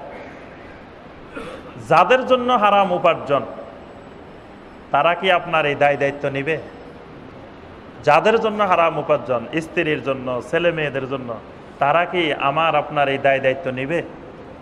আল্লাহ রাসূল সাল্লাল্লাহু আলাইহি ওয়াসাল্লাম বলেন ইয়াতবাউল মাইয়াতা সালাসাতুন আহলুহু ওয়া মালুহু ওয়া আমালুহু। নবী সাল্লাল্লাহু আলাইহি ওয়াসাল্লাম বলেন কোন ব্যক্তিকে যখন কবরস্থানে নিয়ে যাওয়া হয়, তার সাথে সাথে তিনটা জিনিস কবরস্থান পর্যন্ত যায়। একটা হলো আহলুহু, তার আহালেরা যায়, ছেলেমেয়েরা যায়, ছেলেরা যায়, আত্মীয় স্বজন যায়। ওয়া মালুহু, তার সম্পদগুলো যায়। আর ওয়া আমালুহু, তার আমলগুলো যায়। ফায়ারজিউ ইসনান ওয়া ইয়াবকা ওয়াহিদ, দুই জিনিস চলে আসে আর একটা জিনিস থেকে যায়। তার আহালও তাকে কবরস্থানে রেখে চলে আসে, তার মালও চলে আসে, থাকি যায় শুধু তার আমলটা। তাহলে যেই পরিবার পরিজনের জন্য, যে আহালের জন্য হারাম উপার্জন, যে আহালের জন্য এত রকমের এত কিছু করা হলো, কবরে যখন শাস্তি হবে, যখন সওয়াল জবাব হবে, সেই আহালও নাই, কেউ নাই, স্ত্রীও নাই, ছেলে মেয়েও নাই, কেউ সেই দায় দায়িত্বে নাই। সব দায় দায়িত্ব কার উপরে? যিনি করছেন তার উপরে। অথচ তিনি উপার্জন করে নিজে ভোগ করে নাই, এগুলো তাদের জন্য রেখে গেছে। যাদের জন্য দিয়ে গেলেন তারা এর দায় দায়িত্বে নাই। দায় দায়িত্বে কে? দায় দায়িত্বে যিনি করছেন তিনি।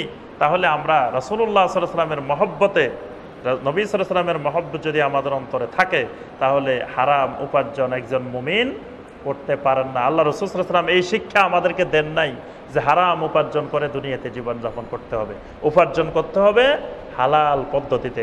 সে হালাল পদ্ধতিতে করতে গেলে রাতারাতি সম্পদ বাড়ানো, তারপরে রাতারাতি অনেক সম্পদের মালিক হয়ে যাওয়া, এগুলো অসম্ভব জিনিস।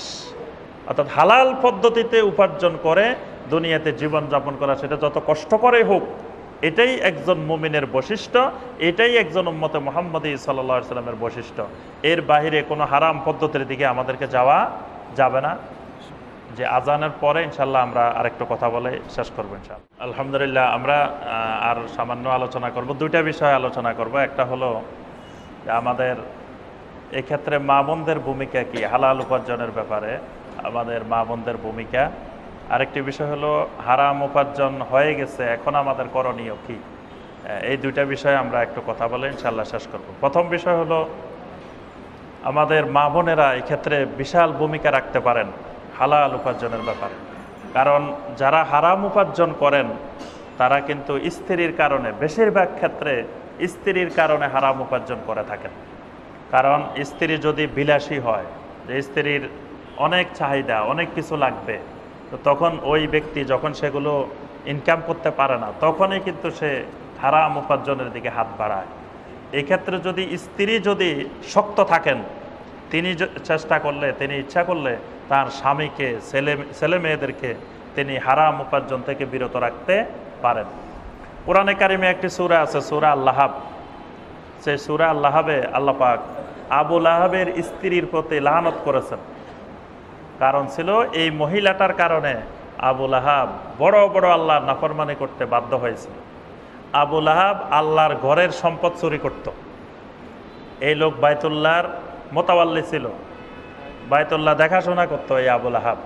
কিন্তু স্ত্রী ছিল একেবারে মানে খুব খারাপ একজন মহিলা। সেই মহিলা বলে দিত যে এবছর হজের মৌসুমে এত টাকা ইনকাম হইব, আমার এত টাকা। আবু লাহাবকে বলে দিত। আবু লাহাব ওই বাইতুল্লাহর যখন হজ শেষ হইতো, বাইরের লোকেরা, হাজার হাজার লোকেরা আসতো, তারা টাকা দিত। তো এই টাকা থেকে আবু লাহাব চুরি করত, চুরি করে স্ত্রীর জন্য নিয়ে যেত। এই জন্য আল্লাহ পাক বলছেন, তাব্বাত ইয়াদা আবি লাহাবিন ওয়া তাব মা আগনা আনহু মালুহু ওয়া মা কাসাব সায়াসলা নারান যাতা লাহাবিন ওয়া ইমরাআতু, যে অচিরেই তারা লেলিহান বিশিষ্ট জাহান্নামে যাবে, ওয়া ইমরাআতুহু, তার স্ত্রী সহ। এই স্ত্রীর কথা আল্লাহ পাক এর জন্য বলছেন, ওই আবু লাহাবের নাফরমানির বড় বিশাল অংশে দায়ী হলো তার স্ত্রী। আমাদের সমাজে যত মানুষ আছে, যত হারাম উপার্জনকারী আছে, আপনি গবেষণা করে দেখবেন অধিকাংশ হারাম উপার্জনকারী কিন্তু স্ত্রীর কারণে হারাম উপার্জন করে। মাঝে মাঝে আমাদের কাছে অনেক ভাই এরকম বলেন যে ভাই, যে আসলে স্ত্রীর অনেক চাহিদা, এটা লাগবে, ওটা লাগবে, এই করতে হবে, সে করতে হবে, এগুলার কারণে আমরা বাধ্য হই হারাম উপার্জন করতে। তাহলে এই ক্ষেত্রে আমাদের মা বোনেরা নিজেরা কষ্টকর জীবনযাপন করে হলেও হালাল উপার্জনের উপরে থাকার জন্য স্বামীকে, ছেলে মেয়েদেরকে এই ব্যাপারে জোরালো ভূমিকা পালন করতে পারেন। এবং বিশেষ করে ওই পরিবারে মায়েরাই ছেলে মেয়েদেরকে শিক্ষা দিতে পারেন যে হালাল উপার্জনের উপরে সৎভাবে চলার জন্য এটা মাদের ভূমিকা বাবাদের থেকে বেশি। ছেলে মেয়েদেরকে এই ট্রেনিং যদি ছোটবেলা থেকে দেওয়া হয় যে তাদেরকে হালাল উপার্জনের উপরে থাকতে হবে, তাহলে ভবিষ্যতেও তারা এই নীতির উপরে, এই সৎ আদর্শের উপরে তারা থাকবে। আরেকটি বিষয় খেয়াল করবেন, যারা হারাম উপার্জন করে তাদের সম্পদ কিন্তু স্থায়ী হয় না। তাদের সম্পদ এক সময় না এক সময় ধ্বংস হয়ে যায়। আর বাবা যখন হারাম উপার্জন করে যায়, এগুলো ছেলেরা ধ্বংস করে ফেলে, অল্প সময়ে ধ্বংস করে ফেলে। বিভিন্নভাবে আল্লাহর পক্ষ থেকে এমনভাবে আল্লাহর গজব নেমে আসে, বিভিন্নভাবে এগুলো অতি দ্রুত শেষ হয়ে যায়। এজন্য হারাম সম্পদ স্থায়ীও থাকে না। এজন্য মা বোনেরা এই ক্ষেত্রে ভূমিকা রাখবেন, এটা আমরা আশা করি। আর মা বোনদের ব্যাপারে সর্বশেষ উপদেশ যেটা, আলহামদুলিল্লাহ আজকে আমাদের মা বোনেরা আমাদের আলোচনায় এসেছেন, এটি খুবই আলহামদুলিল্লাহ ভালো দিক। কারণ আমাদের মা বোনেরা আমাদের থেকে অনেক দূরে। শুক্রবারে আমরা কিছু আলোচনা করি, মা বোনেরা কিন্তু শুনে না। তারপরে অন্যান্য সময়ও যত ওয়াজ মাহফিল হয়, যত আলোচনা হয়, যা হয়, সেখানে আমরা কিন্তু মহিলাদেরকে অনেক দূরে সরাই রাখছি। মহিলাদেরকে মসজিদে আসার জন্য 144 দ্বারা জারি করে দিছি যে খবরদার মসজিদের দ্বারে কাছে আসতে পারবে না। তো মহিলারা তখন, মা বোনেরা কি করেন, যেহেতু মসজিদে যেতে পারবো না, তাহলে মার্কেটের দিকে ঘুরে আসি। তখন আমাদের মা বোনেরা মসজিদমুখী না হয়ে মার্কেটমুখী হয়ে গেছে। কিন্তু নবী সাল্লাল্লাহু আলাইহি ওয়াসাল্লামের যুগের মহিলারা, মা বোনেরা, সাহাবায়ে কেরামের যুগের মা বোনেরা, তাবেঈনদের যুগের মা বোনেরা, তারা ছিলেন মসজিদমুখী। তারা দিনমুখী ছিলেন। যেখানে দিনের আলোচনা, যেখানে দিনের কথা, সেখানে মা বোনেরা থাকতেন। কিন্তু আজকে আমরা মা বোনদেরকে একেবারে সব জায়গা থেকে বিতাড়িত করে দূরে সরাই দিচ্ছি। আলহামদুলিল্লাহ, আজকের আমাদের এই আলোচনায় মা বোনেরা আসছেন। ওনাদের জন্য সর্বশেষ একটা হাদিস শুনে আমরা কথা শেষ করবো মা বোনদের ব্যাপারে। আল্লাহ রাসূল সাল্লাল্লাহু আলাইহি ওয়াসাল্লাম বলছেন, 4টি আমল করলে একজন নারীর জন্য জান্নাতের সকল দরজা খুলে যায়। সুবহানাল্লাহ। নবী সাল্লাল্লাহু আলাইহি ওয়াসাল্লাম বলেন, মান সাল্লাত খামসাহা, যদি একজন নারী 5 ওয়াক্ত সলাত নামাজটা যদি সঠিকভাবে ওয়াক্ত অনুযায়ী সুন্দরভাবে আদায় করে, ওয়া সামাত শাহরাহা, রমাদান মাসে 1 মাস সুন্দরভাবে রমাদানের সিয়াম পালন করে, রোজা রাখে, ওয়াহতাজাবাত ফারজাহা, আর যদি হেজাব পর্দার বিধিবিধান মেনে চলেন, পর্দাটা যদি ভালোভাবে ঠিকমতো পালন করেন। এই জায়গায় মা বোনদের একটু সমস্যা আছে। আমরা আরেকটা আলোচনা ইনশাআল্লাহ হেজাবের উপরে, পর্দার উপরে আলোচনা করবো ইনশাআল্লাহ। এই পর্দা যদি ঠিক রাখেন, ওয়া আতাআত বালাহা, যদি স্বামীর আনুগত্য করেন, এই জায়গায়ও একটু সমস্যা আছে। স্বামীর কথা আমাদের অনেক মা বোন শুনতে চায় না। এই স্বামীর আনুগত্য করা এটা ফরজ। এই 4টি কাজ করলে আল্লাহ রাসূল সাল্লাল্লাহু আলাইহি ওয়াসাল্লাম বলেন, ফালা তাদখুলুল জান্নাতা ফি আইয়্যি বাবিন শাআত, আল্লাহ পাক কিয়ামতের ময়দানে জান্নাতের সকল দরজা তার জন্য খুলে দিবেন। খুলে আল্লাহ পাক বলবেন, বান্দি তুমি জান্নাতের কোন দরজা দিয়ে জান্নাতে যেতে চাও সেটা দিয়ে জান্নাতে চলে যাও। সুবহানাল্লাহ, কত সহজ জান্নাত, মাত্র 4টা আমল। এই 4টা আমল করলে জান্নাতের সব দরজা খুলে যায়। আমাদের জন্য এত সহজ আমল আছে? আল্লাহ পাক আমাদের জন্য দিলে তো আমরা সবাই নেচতে নেচতে জান্নাতে চলে যেতাম, কিন্তু এত সহজ আমাদের জন্য আল্লাহ পাক রাখেন নাই। এই যে এতক্ষণ যে হালাল উপার্জনের কথা বললাম, এগুলার জবাব দিই টাকা মা বোনদের না, এটা আমাদের উপরে এটা বর্তাবে যে হালাল উপার্জন করছো না হারাম উপার্জন করছো। সেখানে কিয়ামতের ময়দানে যে 5টি প্রশ্ন, সেখানে 2টা প্রশ্নই কিন্তু এই বিষয়ে, যে তুমি মিন আইনা ইকতাসাবাহু ওয়া ফীমা আনফাকাহু, একটা প্রশ্ন হলো কোথা থেকে সম্পদ উপার্জন করছো, আরেকটা প্রশ্ন হলো ওয়া ফীমা আনফাকাহু, সম্পদ কোথায় খরচ করছো। তাহলে 2টার কঠিন হিসাব, জাররা জাররা পরিমাণ হিসাব আমাদেরকে দিতে হবে। এটা কিন্তু মা বোনদেরকে দেওয়া লাগবে না। তাহলে কত সহজ। আমাদের মা বোনদেরকে অনুরোধ করবো যে এই 4টা কাজ শক্ত করে ধরেন, তাহলে আল্লাহ পাক আমাদের জন্য, আপনাদের জন্য জান্নাতকে আল্লাহ পাক সহজ করে দিবেন। পরিশেষে আমরা আরেকটি বিষয় বলবো, সেটা হলো এখন হারাম উপার্জন করে ফেলছি অতীতে, অনেক সুদ খেয়ে ফেলছি, ঘুষ খেয়ে ফেলছি, তারপরে বিভিন্ন উপায়ে হারাম উপার্জন করে ফেলছি। এখন করণীয় কি? এখন করণীয় হলো এটা থেকে খালেসভাবে তাওবা করতে হবে, তাওবায়ে নাসুহা করতে হবে। আল্লাহ পাক বারবার বলছেন, লা তাকনাতু মির রাহমাতিল্লাহ ইন্নাল্লাহা ইয়াগফিরুয যুনুবা জামিআ, বান্দা আল্লাহর রহমত থেকে নিরাশ হইও না। আল্লাহ পাক তোমার তাওবা কবুল করবেন, আল্লাহ তোমার সব গুনাহ মাফ করে দিবেন। বরং খালি মাফ করবেন না, আরো বড় পুরস্কার আল্লাহ ঘোষণা দিচ্ছেন, ইল্লা মান তাবা ওয়া আমানা ওয়া আমিলা আমালান সালিহা ফাউলাইকা ইউবাদদিলুল্লাহু সাইয়্যাতিহিম হাসানাত, যারা তাওবা করে, ঈমান আনে, আমলে সালেহ করে, তাদের গুনাহ তো মাফ করা হবে, আবার ওই গুনাহগুলোকে আল্লাহ রাব্বুল আলামিন নেকিতে পরিবর্তন করে দিবেন। সুবহানাল্লাহ। তাহলে তাওবা যদি তাওবার মতো হয়, তাহলে আল্লাহ পাক ওই গুনাহ তো মাফ করবেন, আবার গুনাহগুলোকে নেকিতে রূপান্তর করে দিবেন। সুবহানাল্লাহ। তাহলে তাওবাটা কিভাবে করতে হবে? মৃত্যুর সময় একজন ইমাম সাহেবকে ডেকে এনে, যে হুজুর আমার আব্বা মারা যাচ্ছেন, আসেন একটু তওবা করাই দেন। এরকম তাওবার পদ্ধতি নবী সাল্লাল্লাহু আলাইহি ওয়াসাল্লামের যুগে, সাহাবাদের যুগে, তাবেঈনদের যুগে, তাবেঈনদের যুগে কখনো ছিল না। এটা তাওবার পদ্ধতি না। তাওবার পদ্ধতি হলো যখন গুনাহ করার শক্তি আছে, তাওবাও আছে। গুনাহ করার শক্তি নেই, তাওবাও নেই। আপনি যতক্ষণ চাকরিতে আছেন, শেয়ারে আছেন, ততক্ষণ আপনার তাওবা কাজে আসবে। চাকরিও নাই, তাওবা থেকে আপনি চাকরি থেকে অপসারণ। এখন যদি কোন যে আমি তাওবা করছি, এখন থেকে আর গোশ খাবো না, তো গোশ আপনাকে দিবেটাকে? যখন গোশ খাওয়ার সময় ছিল তখন তো তাওবা করেন নাই। এজন্য বান্দার কাছে মানুষ যত বেশি মূল্যবান, আল্লাহর কাছেও বান্দা তত মূল্যবান থাকে। বান্দার কাছে যখন মূল্যহীন হয়ে যায়, তখন আল্লাহর কাছেও বান্দা মূল্যহীন হয়ে যায়। এখন তাওবার জন্য 3টা কাজ করতে হবে। হারাম উপার্জনকারীর তাওবা হবে 3টা কাজ, 4টা কাজ। হারাম উপার্জনের সাথে যেহেতু বান্দার অধিকার জড়িত, এই জন্য 4টা কাজ করতে হবে। 1 নম্বর কাজ হলো হারাম উপার্জন পরিত্যাগ করতে হবে, ছেড়ে দিতে হবে, যে আল্লাহ অতীতে যা করে ফেলছি আজকে থেকে আর করব না। 2 নম্বর কাজ, ভবিষ্যতে মৃত্যু পর্যন্ত আর কোনোদিন এই হারাম উপার্জনের দিকে হাত বাড়াবো না, এই ব্যাপারে আল্লাহর সাথে নিশ্চিত ওয়াদা করা, যে আল্লাহ অতীতে যা করে ফেলছি আজকে থেকে মৃত্যু পর্যন্ত আর কখনো দ্বিতীয়বার এই কাজ করব না। 3 নম্বর কাজ, যে আল্লাহ পাক যা করে ফেলছি এটার জন্য আল্লাহর কাছে ইস্তেগফার করা, আল্লাহর কাছে কান্নাকাটি করে খালেসভাবে ক্ষমা চাওয়া, ইস্তেগফার করা। অতীতে যেটা করে ফেলেছি এটার যে গুনাহ হয়েছে এই গুনাহগুলো আল্লাহ যেন মাফ করে দেন। 4র্থ কাজটা করতে হবে, এই পর্যন্ত যে হারাম উপার্জন করেছি এই হারাম উপার্জনগুলা ফেরত দিতে হবে। এটাই হলো সবচেয়ে জটিল কাজ। উপরের 3টা সবাই রাজি আছে করার জন্য, কিন্তু এই 4 নম্বর কাজটা এটা খুব জটিল কাজ।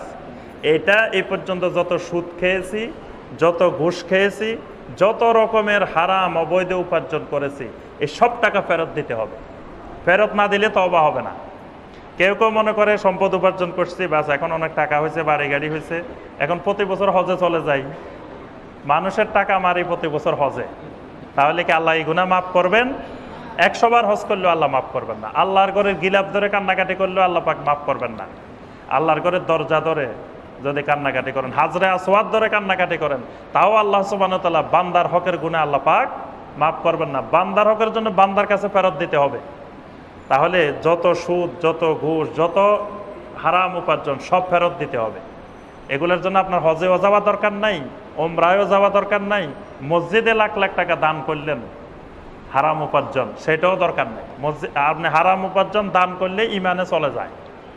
কারণ হারাম উপার্জন দান করার অর্থ হলো আপনি আল্লাহকে ঘুষ দিচ্ছেন, যে আল্লাহ আমিও খাইছি আপনারাও কিছু খাওয়াইতেছি, আমি কিন্তু একা খাইতেছি না, যে এর সাথে আপনিও আছেন, সুতরাং আপনি হিসাব কিতাব নিতে খবর আছে, আপনি আমাকে একা ধরতে পারবেন না।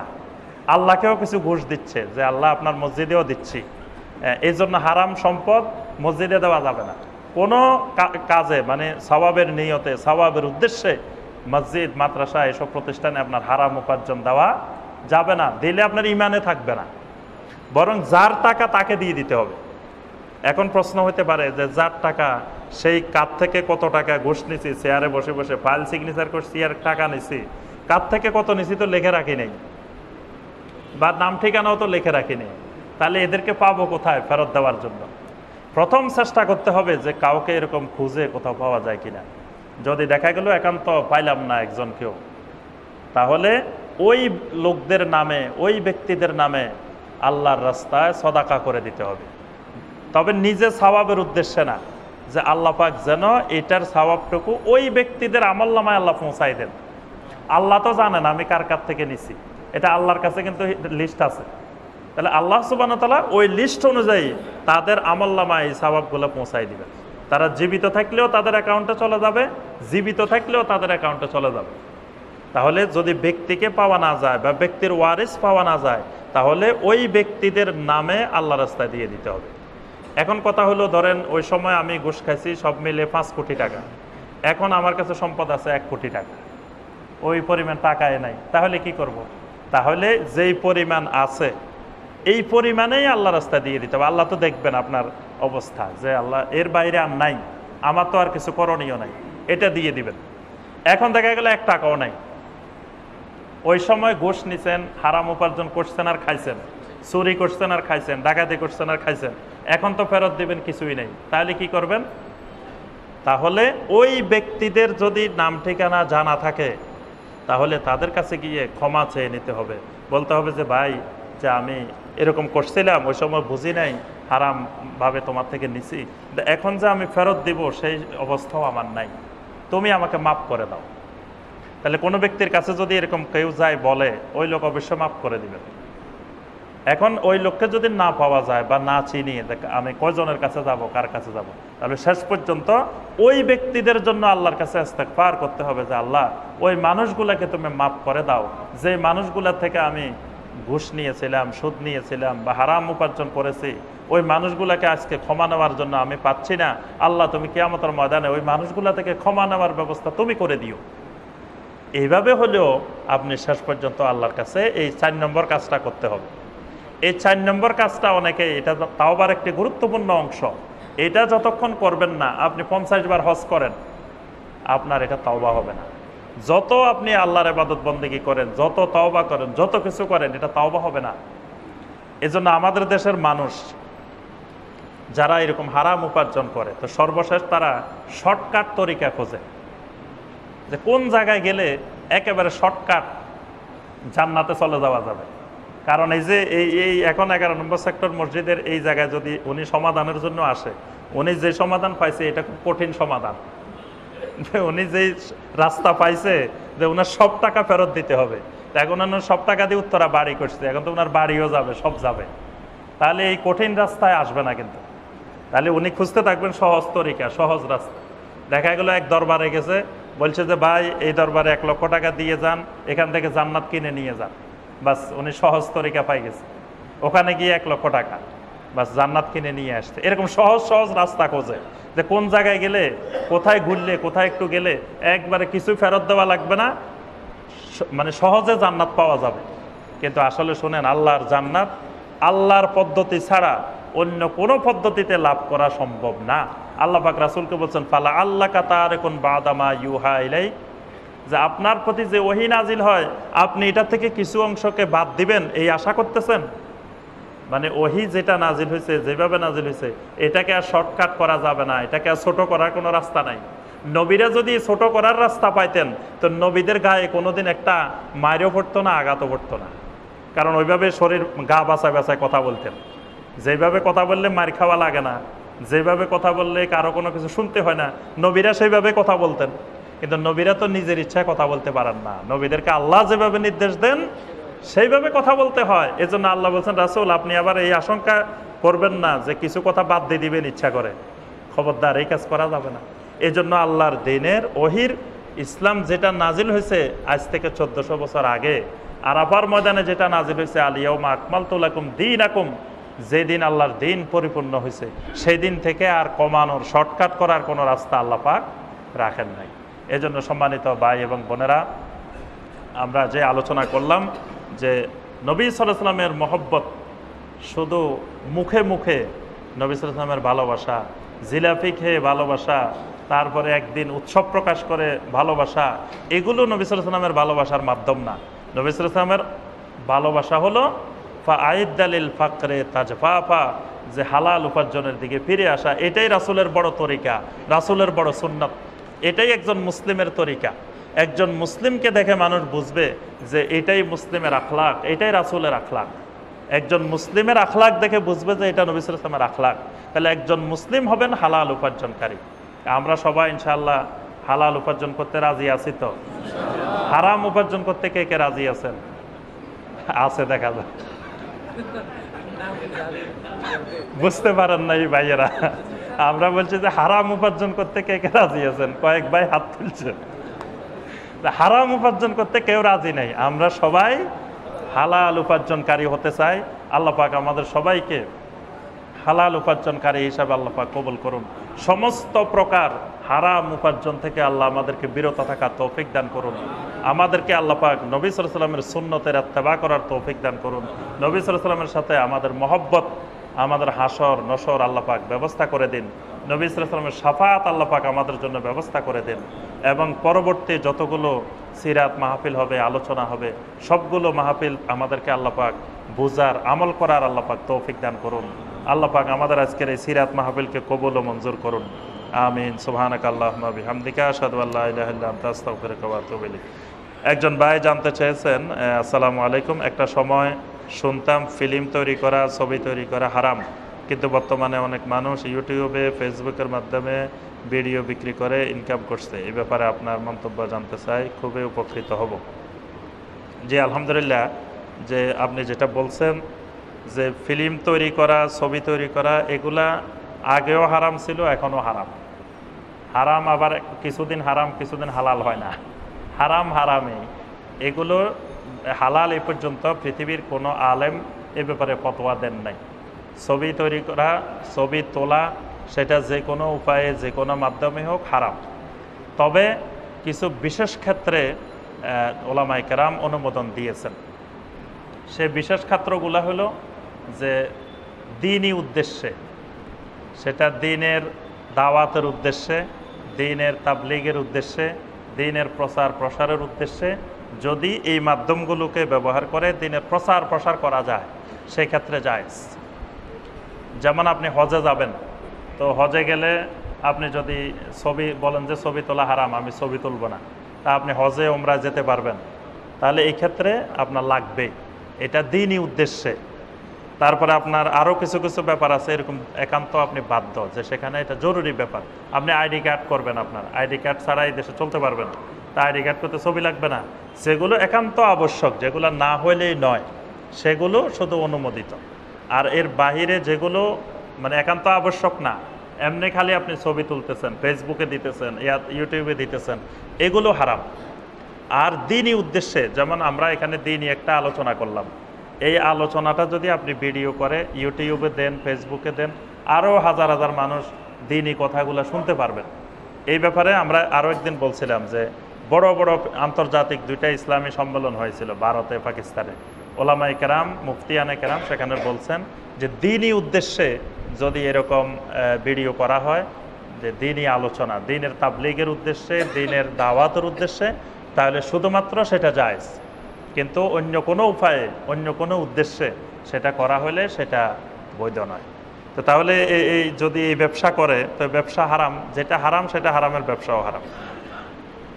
আরেকটি বিষয় জানতে চাইছেন, সম্পূর্ণ সুদভিত্তিক ব্যাংক, অনেকগুলো ব্যাংকের নাম লিখছেন, এগুলোর মোবাইল ব্যাংকিংয়ের মাধ্যমে লেনদেন এবং ব্যবসার ব্যাপারে কোরআন হাদিসের আলোকে আপনার বক্তব্য। এটা তো আমার থেকে আপনি আরও বেশি জানেন। সুদভিত্তিক ব্যাংক বলতেছেন, তো সেখানে তারা লুকোচুরি খেলতেছে না, তারা প্রকাশ্যেই বলতেছেন যে আমরা সুদ দিতেছি। তো সেখানে তো আর কারোর মুফতি সাহেবকে জিজ্ঞাসাও করার দরকার নাই, ফতোয়ারও দরকার নাই। সুদ তো হারাম হারামেই, এবং যারা দিতেছেন তারাও বলতেছেন যে আমরা সুদ দিতেছি, যারা নিতেছেন তারাও বলতেছেন যে আমরা সুদ নিতেছি। আর যেটা প্রশ্ন হইতে পারে, যেটা ইসলামের নামে হচ্ছে, লাভের নামে হচ্ছে, সেখানে সেটা করা যাবে কি যাবে না, সেইটার ব্যাপারে যদি আপনি মানে দেখতেছেন যে বাহ্যিকভাবে যে এখানে শরিয়ার নীতিমালা প্রতিফলিত হচ্ছে, শরিয়ার মাধ্যমে লেনদেন হচ্ছে, সেটা আপনি বিশ্বাস করে রাখতে পারেন, তাহলে আপনি আল্লাহর কাছ থেকে জবাবদিহি থেকে আপনি মুক্ত হইতে পারবেন। যে আল্লাহর কাছে বলতে পারবেন যে আমার আর কোনো উপায় ছিল না, সর্বশেষ উপায় এটা পেয়েছিলাম, তারা বলছে যে শরিয়া ভিত্তিক দিচ্ছে, আমরা শরিয়া ভিত্তিক বিশ্বাস করে নিচ্ছি। কিন্তু শরিয়া ভিত্তিক বলে যদি তারা শরিয়া ভিত্তিক না করে, এটার দায় দায়িত্ব তো আপনার না, এটার দায় দায়িত্ব তাদের। আরেকটা হলো, তারা যারা শরিয়া ভিত্তিক করতেছেন তাদেরকে রাষ্ট্র অনুমতি দিচ্ছেন, বাংলাদেশ ব্যাংক অনুমতি দিচ্ছেন, তারপরে অনেক বড় বড় ওলামায়ে কেরাম বলতেছেন যে এটা শরিয়া ভিত্তিক। তো এদের কথা তো আমরা বিশ্বাস করতেই হবে, কারো না কারো কথা তো বিশ্বাস করতেই হবে। আর বর্তমান দুনিয়া ব্যাংকের লেনদেন ছাড়া তো আপনার সম্ভব না, লেনদেন তো করতেই হবে। তো করতে যখন হবে, তখন আপনার 5 দোকান থেকে এক দোকান, আপনি কোন দোকানে ভালো মাল আছে সেটা তো তালাশ করতেই হবে, তালাশ করে যাচাই বাছাই করে তুলনামূলক যেটা ভালো। এখন তো আমরা সাহাবায়ে কেরামের মতো মানুষ, তাবেঈনদের মতো মানুষ খুঁজলে আর জমিনে পাবো না। এখন মানুষের কথা কাজে মিল নাও থাকতে পারে, এখন তো আর ওই যুগের মানুষ নাই, কিন্তু কাউকে না কাউকে বিশ্বাস করে তুলনামূলক ভালো জায়গা খুঁজতে হবে। তো সুতরাং এই ক্ষেত্রে আপনি যেখানে সুদ মুক্ত সেখানে যাওয়ার চেষ্টা করতেই হবে। আর যেগুলো বলছেন যে সুদ, সেগুলো তো স্পষ্ট, সেগুলো তো আর আমরাও বলার দরকার নাই, কেউ বলার দরকার নেই। সেগুলো যারা দিচ্ছে তারাও বলতেছে আমরা সুদ দিচ্ছি, যারা বলতেছেন আমরা নিচ্ছি তারাও সুদ নিচ্ছেন। আল্লাহ পাক আমাদের সবাইকে হালাল হারাম যাচাই বাছাই করে হালাল উপার্জনের উপরে চলার তৌফিক দান করুন। আমিন ইয়া রাব্বাল আলামিন। সুবহানাকা আল্লাহুম্মা বিহামদিকা আশহাদু আল্লা ইলাহা ইল্লা আনতা আস্তাগফিরুকা।